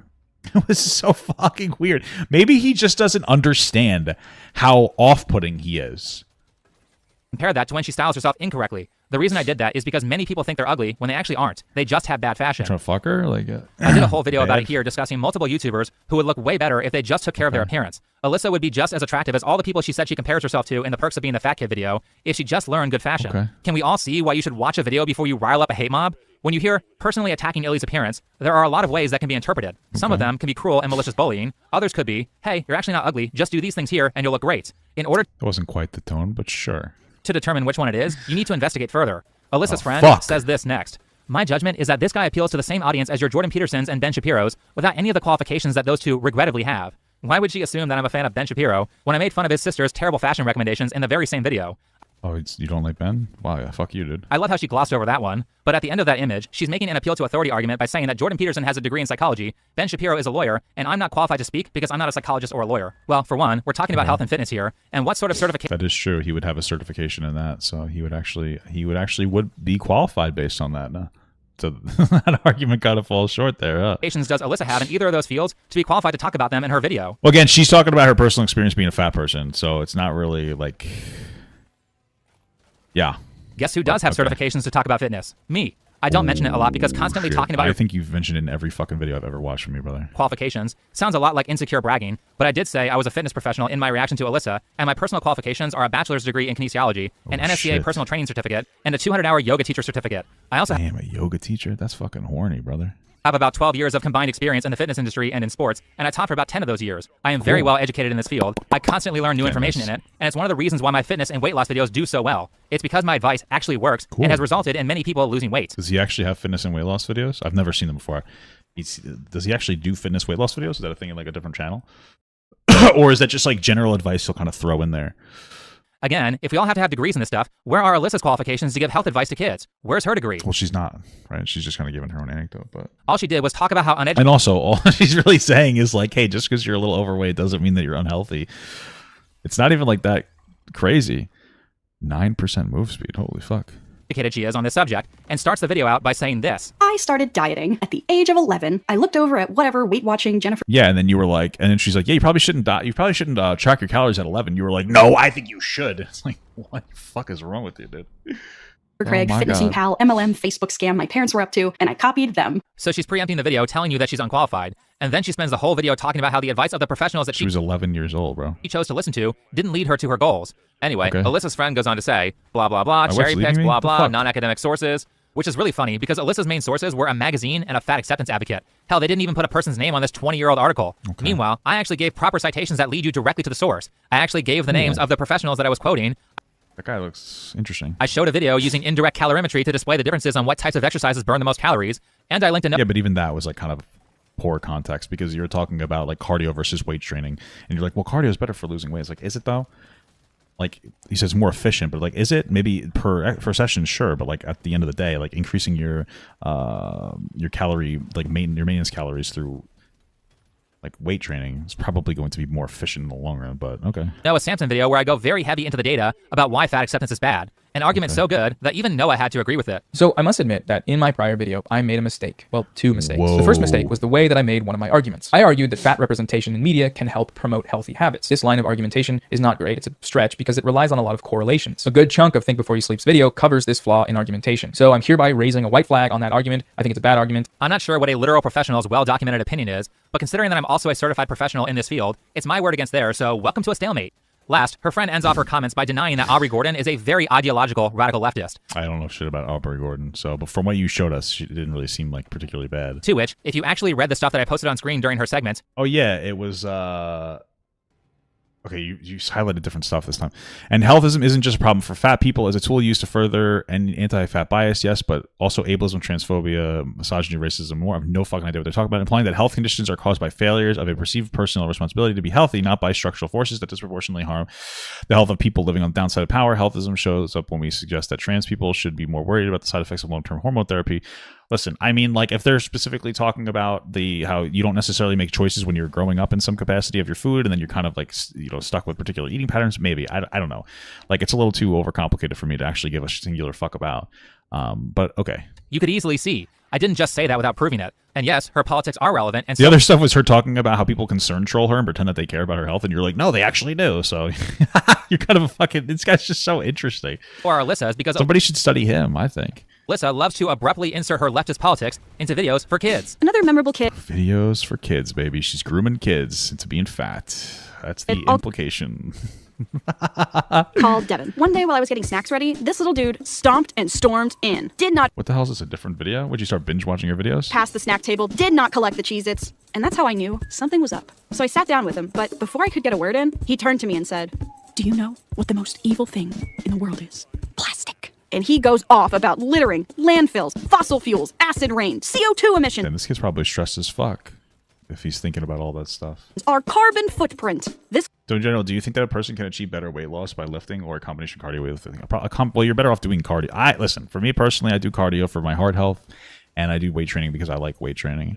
But like health-wise, like I've noticed, like I'm more muscular than I was before, and I feel like that's like a very, I feel like I think it's easier. I think it's easier to lose weight because like my issue with eating is like I eat too much, but I haven't really been eating more as I've been getting stronger. You know what I mean? Like it's like there's a certain amount of food I just want to be able to eat. That sounds silly. And once I do that, it doesn't really matter if I'm like full necessarily. I'll just like, okay, I ate a bunch of food. I feel good. So I don't know. I like weight training. I think it's generally like overall, it's a good combination between both. I mean, really is the ideal. I feel like cardio is better for your heart health, and you know, you will burn calories, and then weight training is good in the long run for keeping, like, increasing your maintenance calories. This little dude just learned about pollution, and he was fuming. And I love that for him, because, you know, there are people my age who think global warming is a myth. So I'm here to show you guys the kids are all right. Yes, because telling a little kid that the world is being destroyed is completely appropriate and not traumatic at all. What the fuck are you talking about, dude? I had no idea where you were going with that, and I still don't understand. This is a kid that... I don't know what you're talking about. I think that it can definitely increase the anxiety of a young person to talk to them a lot about things like global warming in a non-productive way. But global warming, like, is an issue that we should make, like, you know, reasonable paced steps to deal with. Right? I don't think it's hot of a take, you know, like, but okay. Does anyone remember that a part of Greta Thunberg's backstory was that learning about climate change made her anorexic at 11? Whatever your politics are, we should not be telling young children that the world is ending. No, I don't think we should be, but we should make sure we educate them properly. By the way, when I say woke left, I don't mean the left in general. I mean the radical left who are pro-cancel culture and have been promoting the very unhealthy message that being 300 pounds does not cause health problems. I don't know, man. I haven't really seen that. And this girl didn't even say that, so... And second, by the way, it's not like there aren't people on the radical right who are pro-cancel culture. The America First movement is very into cancellation and deplatforming, and I've been... Well, I mean, like, anybody with the power to cancel typically wants to exercise that. Very critical of that. And no, I didn't just assume that Aubrey was 300 pounds. I showed her saying it in an article. Anyway, Alyssa goes on to say that she reported me to YouTube and is waiting for a human to review my video. She also chatted with the help desk person and really put a lot of her time and energy into trying to get me deplatformed when really she should be busy enjoying her vacation in Japan. Yeah, no, I don't think that he should be banned at all. I can understand why it would be frustrating for her to get like a bunch of like mean hate comments from this guy and his audience, like for sure. I understand that, but like, you know, he shouldn't be banned. No one ever reacted to her content before? Wait like a week and Probably not. Like she's not really, she's just kind of a person making content. Like she's not really like a controversial person, so one will forget about it. In fact, if you said nothing, everyone... Sure, and I think that for somebody like her that's never had people react to her content, she probably does not understand that. Would have forgotten about it by the time you got back from your trip. Last, Alyssa gives a call to action to her followers by saying, however, if you or anyone else reading this comes across this video, please report it for cyberbullying. Make sure to not watch it before doing that, by the way. Hopefully with enough reports from different people, it'll get taken care of sooner. And please do not send hate to him. It will only make things worse. I just want this to be over. I love that last part. Make sure you don't harass him. Just mass flag his channel. Alyssa, I'll take hate comments all day before I take a channel strike. If I don't like comments, I can just mute them. By the way, considering her behavior, I think the only reason that she asked her followers to not send hate comments is probably because she doesn't want to make things worse by making people aware that she's mass flagging me. I hate to break it to you, Alyssa, but when you have a channel that has I think it's more that she doesn't want you to get more viewership, but hundreds of thousands of viewers, people make you aware. Yeah, story time animators don't usually get commented. Like, yeah, exactly. I still think that she's in the wrong for trying to do it, but like she's freaking out because she's upset and those words are hurting her. Which come on, there's internet words, but also like when you're in a more of like this kind of like commentary space, like it's not gonna be like I'm used to it. I'm used to when people are like fucking dicks or whatever. You know, she's not used to it. So I can be empathetic, but at the same time, like obviously I don't think that she's acting the right way or the way she should be. Yeah. Aware of everything. Even when someone tries to hide a targeted harassment campaign by posting it on Tumblr instead of Twitter or YouTube, where people would actually be able to criticize the evil thing that you're doing. And then she says, I just want this to be over. Well, by playing dirty and attacking my channel and my livelihood, you did the exact thing that will make this not over. Now I have to respond because if I don't, I could lose my channel and the 80 to 100 hours that I spent on that video. If you simply did nothing, Alyssa, you had about 4 more days before everyone forgot about you. Speaking of YouTube rules, and as someone who regularly reads them, I know that... Why? Why the fuck are you reading YouTube rules so much? This guy's a little bit of a nerd. I'm starting to like him a little bit for some reason, though. I don't know why. I think it's once I realize that he's autistic, I'm starting to like him, because now I get it. Papa got, okay, for children to diet and physically affect their health, but can't learn about climate change and real world scenarios that can develop into ambition. Are you like stupid or what is it? Oh, sorry. I'm being rude to you. Sorry. I didn't mean to. I thought that you said something different. Okay. Just to be clear, it's okay to teach. You should be teaching kids about diet and you should be teaching kids about, sorry for being a dick. That was my bad. I misread that. It's okay and good to teach kids about diet. It's okay and good to teach kids about global warming. Right? But there's a proportionality where it gets like bad, right? So like teach kids about diet, sure. Don't really need to have kids counting their calories and tracking it. That's too toxic. Their kids are going through growth spurts. That's not positive. Same thing with climate change. Like, hey, climate change is real. We should make reasonable steps. But teaching them that the world's going to end is toxic. It's going to have a negative impact on their mental health, right? Those are the things that you need to do. Make sure you teach people like practically. Don't give them so much stress that they can't handle. Sorry. That was my bad. Sorry, dude. That my video doesn't break any of them in the hate speech policy or the harassment and cyberbullying policy. Here's the fun part. Do you know what's actually in violation of YouTube's bullying and harassment rules? Probably to mass report and flag somebody, yeah. This Tumblr post. Maybe that's also why she tried to secretly post it, because she knows if she posted it on Twitter or YouTube, people could report her for it. Oh god. Originally, I was just going to talk about Alyssa telling her followers to mass flag my channel, but since Alyssa is hell-bent on spreading as much wrong information about health as she possibly can, I feel obligated to comment on an archived post that I was sent. Remember that Alyssa has no background education or any qualifications in this. Well, here she is yet again trying to gaslight people about how many health problems obesity causes, and also what? Yeah, I'm gonna read that. I'm gonna have to read that one. In this. Well, here she is yet again. Oh, gaslighting people into poop. Hey, Illumination, just want to say your videos are on reproductive rights and weight loss are godsend for explaining things to people who are socially neutral. Although I'd also want to ask about your body positive videos. So we can't shake the idea that there's some more stuff at play. I heard one of your history teachers tell the class that the U.S. is one of the most few countries in the world that accessible 24/7 food, and I see it on Google that obesity kills more people than guns in the United States, around 224 annually. Okay, sure, that's probably true. I still think your video makes perfect sense with the idea that your body shape, when in a healthy state, depends on the individual, but there's got to be more to it, something going on. Okay, causing people. Okay. Hello, you're right, there is more to it. Trigger wording. Okay, what is this? Trying to gaslight. Okay, so it sounds like she missed some of the nuance in her video, and she's saying, like, no, there is more to it. Okay. Like people about how many health problems obesity causes, and also conflates obesity with. How is that her doing that? Yeah, I don't. Okay, great. People who are underweight to try to make it seem less bad. First of all, let's remove obesity from the table. If we're just talking about severe obesity, more than 5.5 times more people suffer from that than people suffer from being underweight. This long rant of Alyssa's is so full of wrong information and poor analysis that I could easily spend a whole video. It might be. There's probably something in the middle between the two of them that's like right. I really have just no interest in engaging with it because this entire thing is fucking rotting my brain into like 2 hours into this segment. So I'm just gonna like, okay, whatever. I'm not going to go over every point, but I will do. Like we've already seen her video. There's a couple things I disagreed with. So like I don't think that she 100% hits the mark when it comes to the shit that she's talking about. Like I said, I don't feel like fucking looking at it right now. But like obviously, you're right. So there's probably something in the middle there. But do a little speed run through each section by also mentioning that Alyssa points out that you can't determine if people are dying of heart disease because of obesity because there are other factors that cause heart disease, like lack of exercise. The most important behavioral risk factors of heart disease and stroke are unhealthy diet, physically inactivity, tobacco use, and harmful use of alcohol. These effects of behavioral risk factors many show up in the individual as raised blood pressure, raised blood glucose, raised blood lipids, and overweight and obesity. Okay, sure. I mean, obesity is like or being fat is like a symptom of a problem of eating poorly, but sure, whatever. Smoking and alcohol addiction. While that is true, I would also like to point out that people who don't take care of their health tend to have multiple bad behaviors. Would it be true? Yeah, sure. Be a shock if I told you that obese people have bad diets and they don't exercise? For the most part, sure, yeah. One person I exercise could even be all 4 of those hypothetical categories. And the great thing is that getting a person to lose weight might also get them to stop drinking. Now they've gotten rid of multiple risk factors. It's possible. For heart disease just by weighing less. And if you're going to insist, well, we just don't know which behavior is causing the deaths. Okay, so assume it's all of them. They're all bad for you anyway. The weird thing here is that she's trying to argue that heart disease isn't self-inflicted when it happens.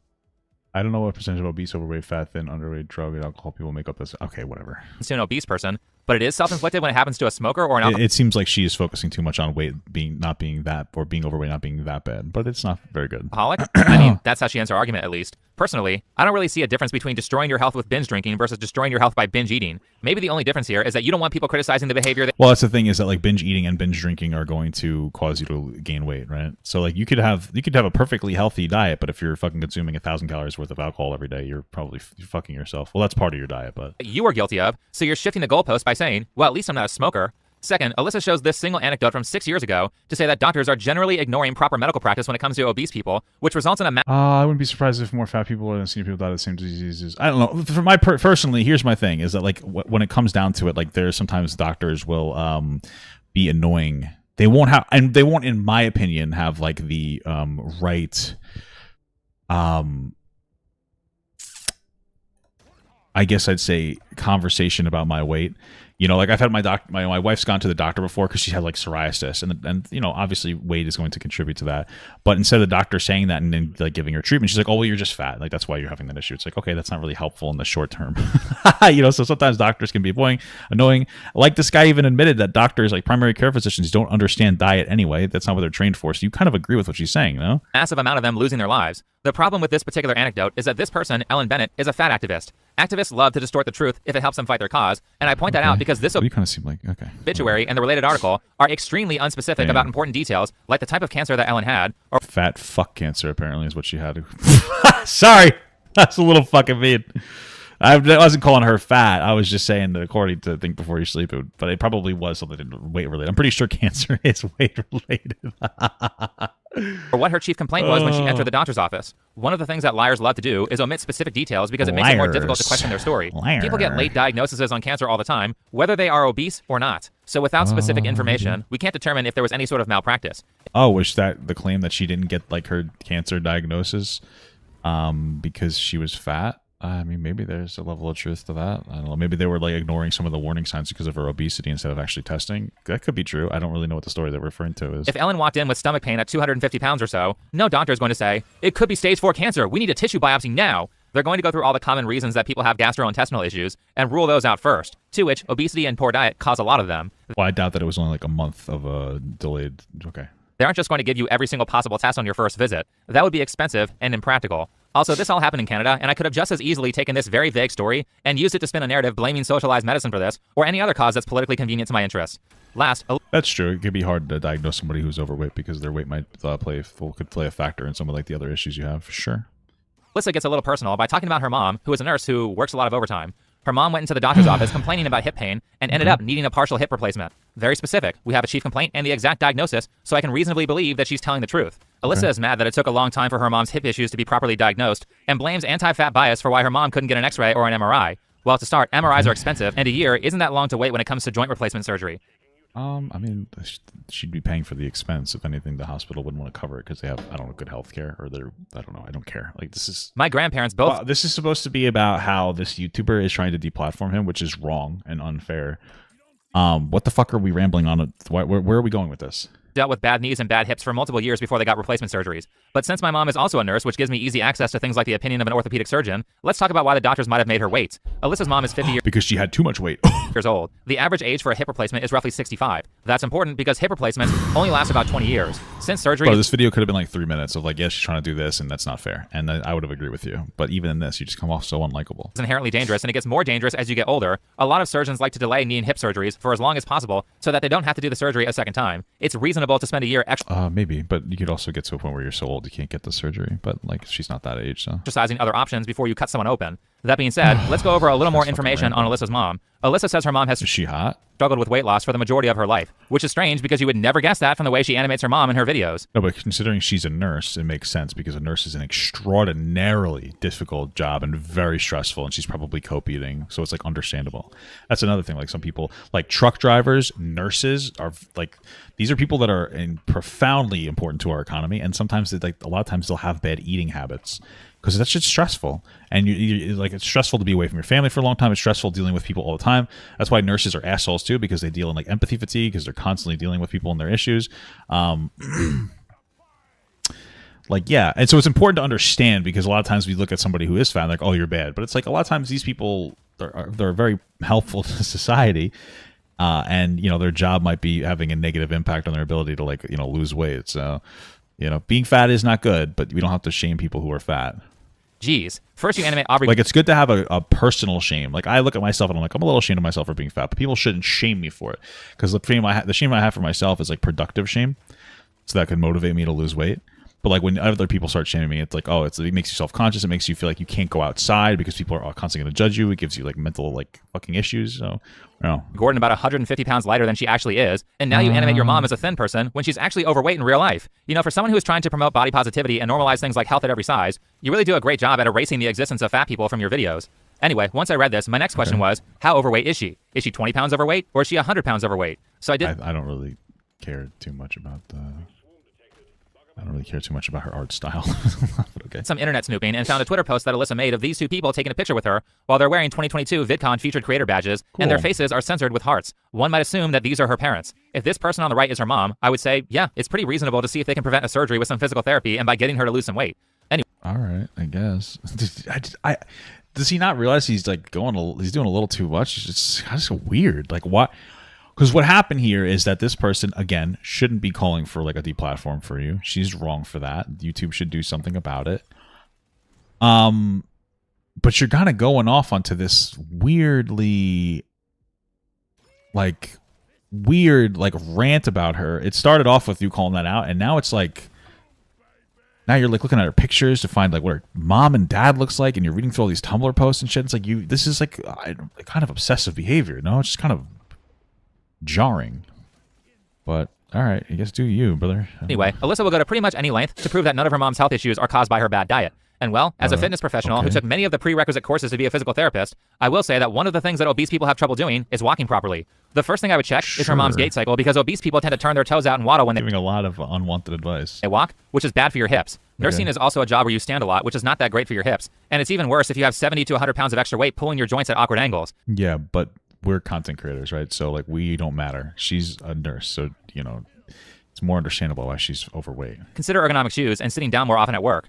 Alyssa's final argument to convince people that obesity causes zero health issues is some I don't think that's what she said, but okay. Article about osteoarthritis. This one's going to be easy. Let's just look up that page she quoted from the WHO, and what a shock. It says that obesity is a risk factor for osteoarthritis. It actually says specifically for hip and knee osteoarthritis. My God, why are so many of these people illiterate? You don't even have to be a genius at research interpretation. They tell you the answer right there. It's right here, Alyssa. What is this, like the 4th time I've covered a major creator who doesn't even read the stuff they're quoting? I'm not even going to research anymore. These people are so good at finding resources that contradict their own points that I'm just going to let them do all the work now. But Alyssa will do anything, and I mean anything, to say that no health complications are caused by obesity, even when her own source. If we adjust our goal post far enough to claim that fat people are causing their own demise, we couldn't be further from the truth. We would be no better than doctors who refuse to treat Ellen Bennett, my mom, and millions of other fat people who deserve better treatment than this from doctors. Again, there is some bias when it comes to doctors. I understand that. Overall, I just don't really care, because I could also understand why they take fat into consideration. Sometimes they brush it off because you're overweight and they don't really take your problem seriously. That's like true. It's happened to my wife before. It's happened to me before. I get it. But like also like, okay, like I don't really care, honestly. Source is arguing otherwise. Geez, Alyssa, stop with the health advice. You aren't qualified to talk about this stuff just because you listen to one podcast from people who, wait, they aren't even trained in medical or health sciences? You've got to be kidding me. Michael Hobbs from Maintenance Phase is just a journalist who wrote for the Huffington Post, and Aubrey Gordon is allegedly a sociology major. They have really helped me reconsider what it means. Well, that's probably... Sociology would make sense as to why she has like a sociologist perspective on a lot of these topics, right? Where she talks more about like the environmental impacts that on people and why they would have eating bad relationship with food and whatnot, eating addictions.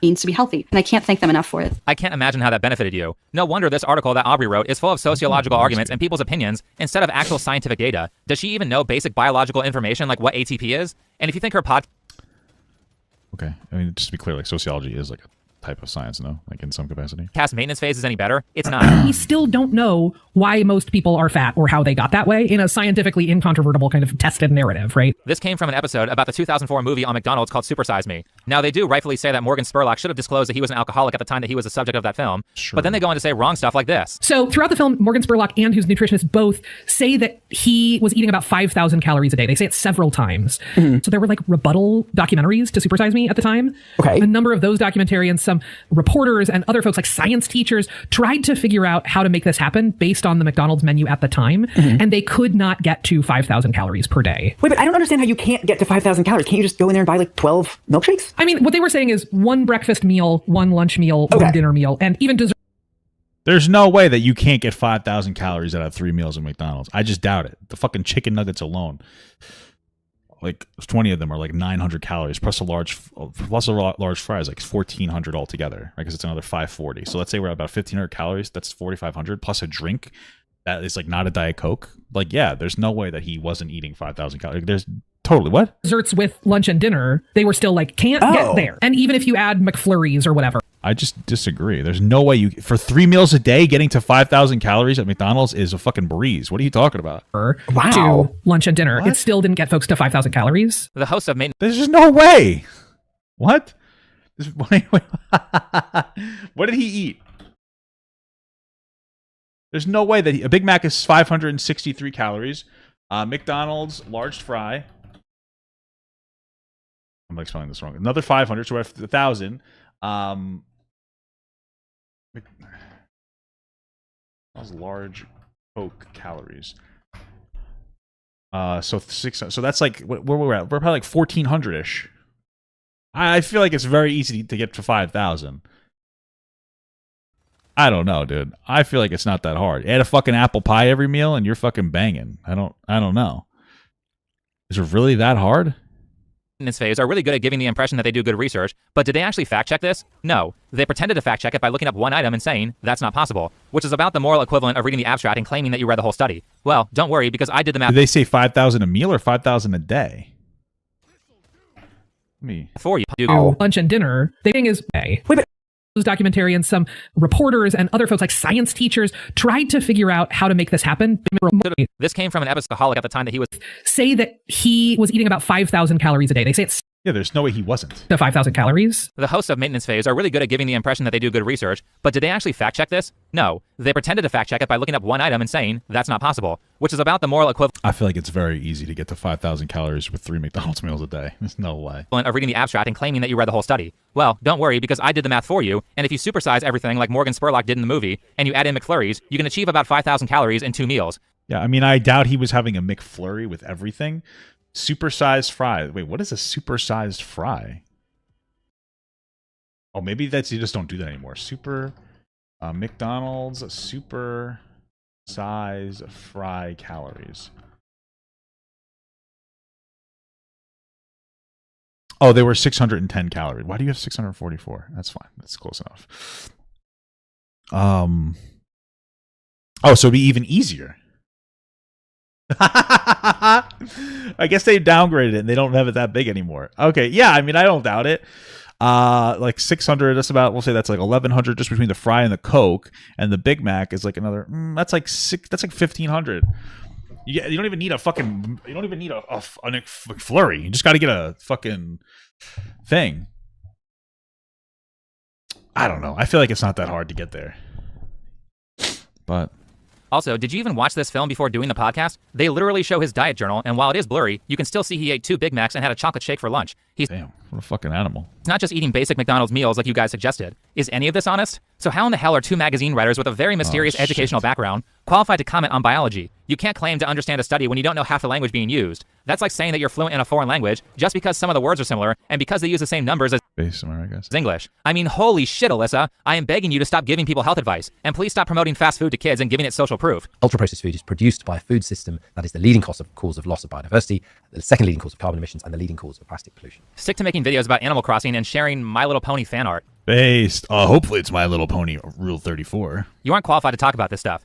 Anyway, that was my speed run through Alyssa's New Year's Eve rant. I know it was a lot, but I assure you that I still didn't cover everything, and that was the quick version.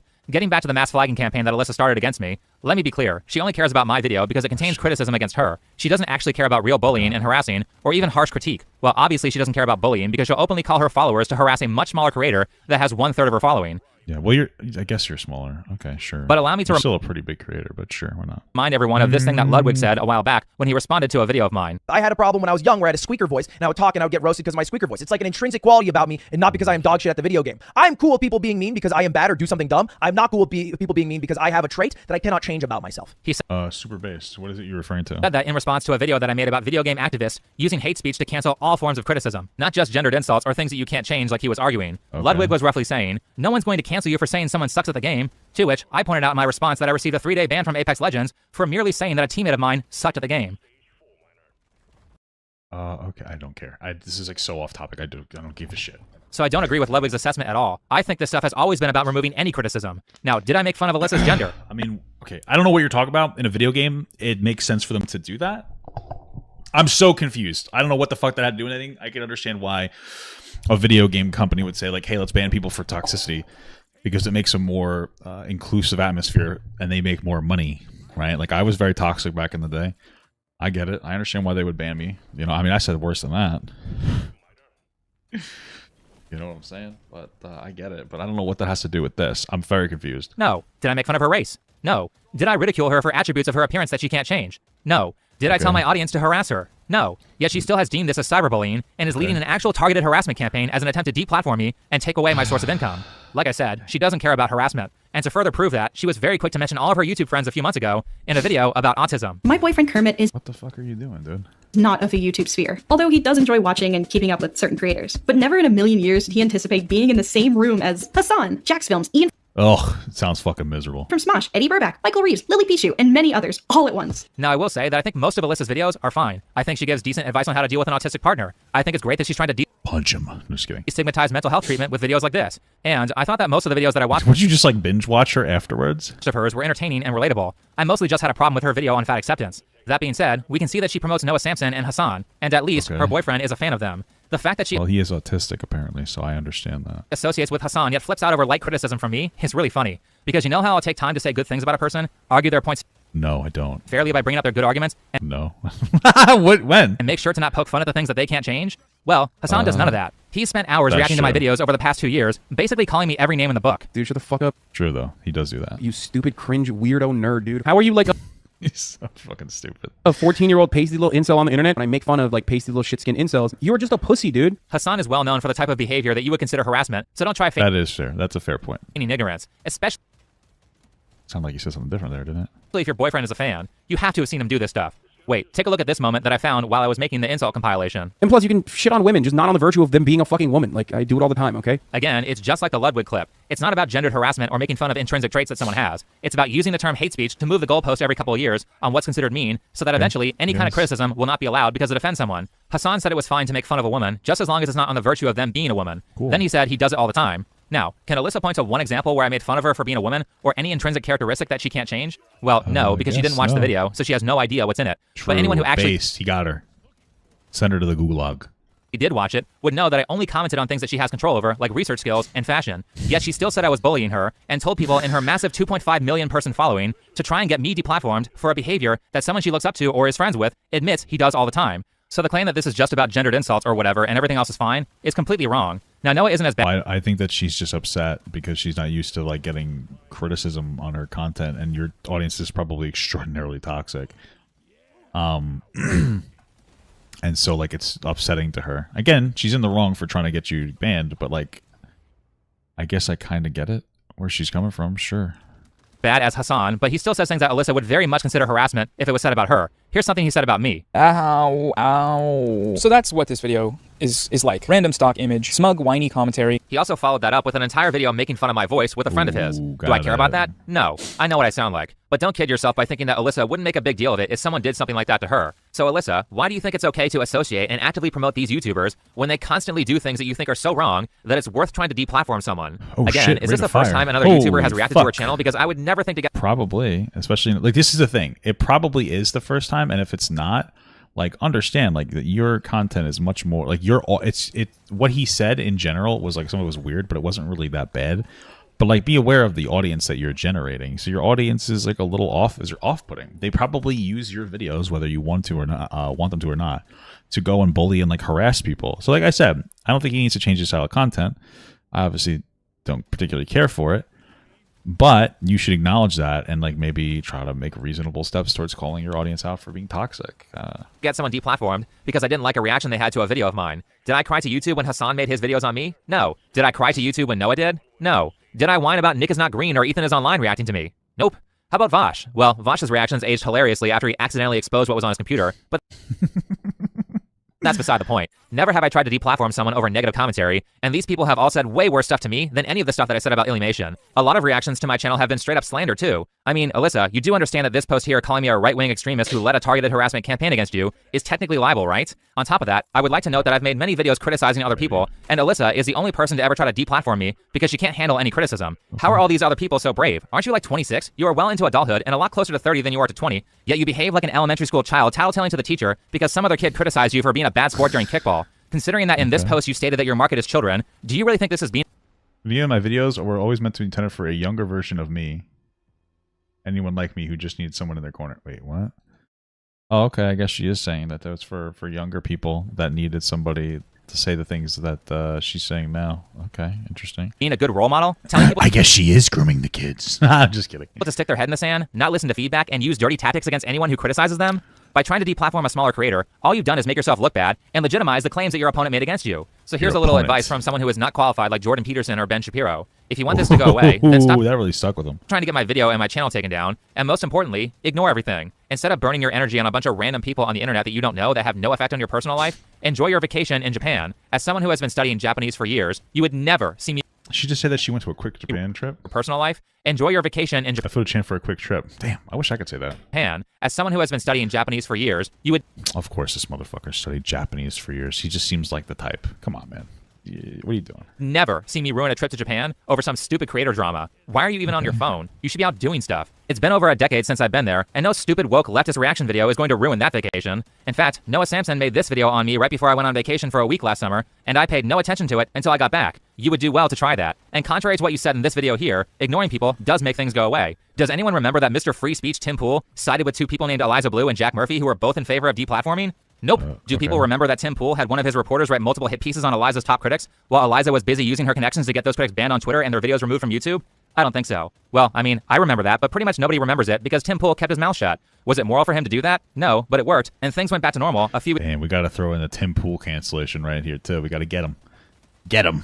Weeks after the drama was over. Alyssa, if you don't like negative comments, all you had to do was mute them for a couple days, probably not even a week, and everyone would have forgotten about it. So if you really want this to just be over, that would be my advice. And Google the Streisand effect. Yeah. Anyway, thanks for... True. Again, I think it would be good to, in the future, tell your audience stop being so toxic on people's videos that you criticize. But, okay, cool. Watching. Follow me on Twitter, and I'll see you in the next video. Follow me on my ball sack, and I'll shit in your mouth. All right, cool video, man.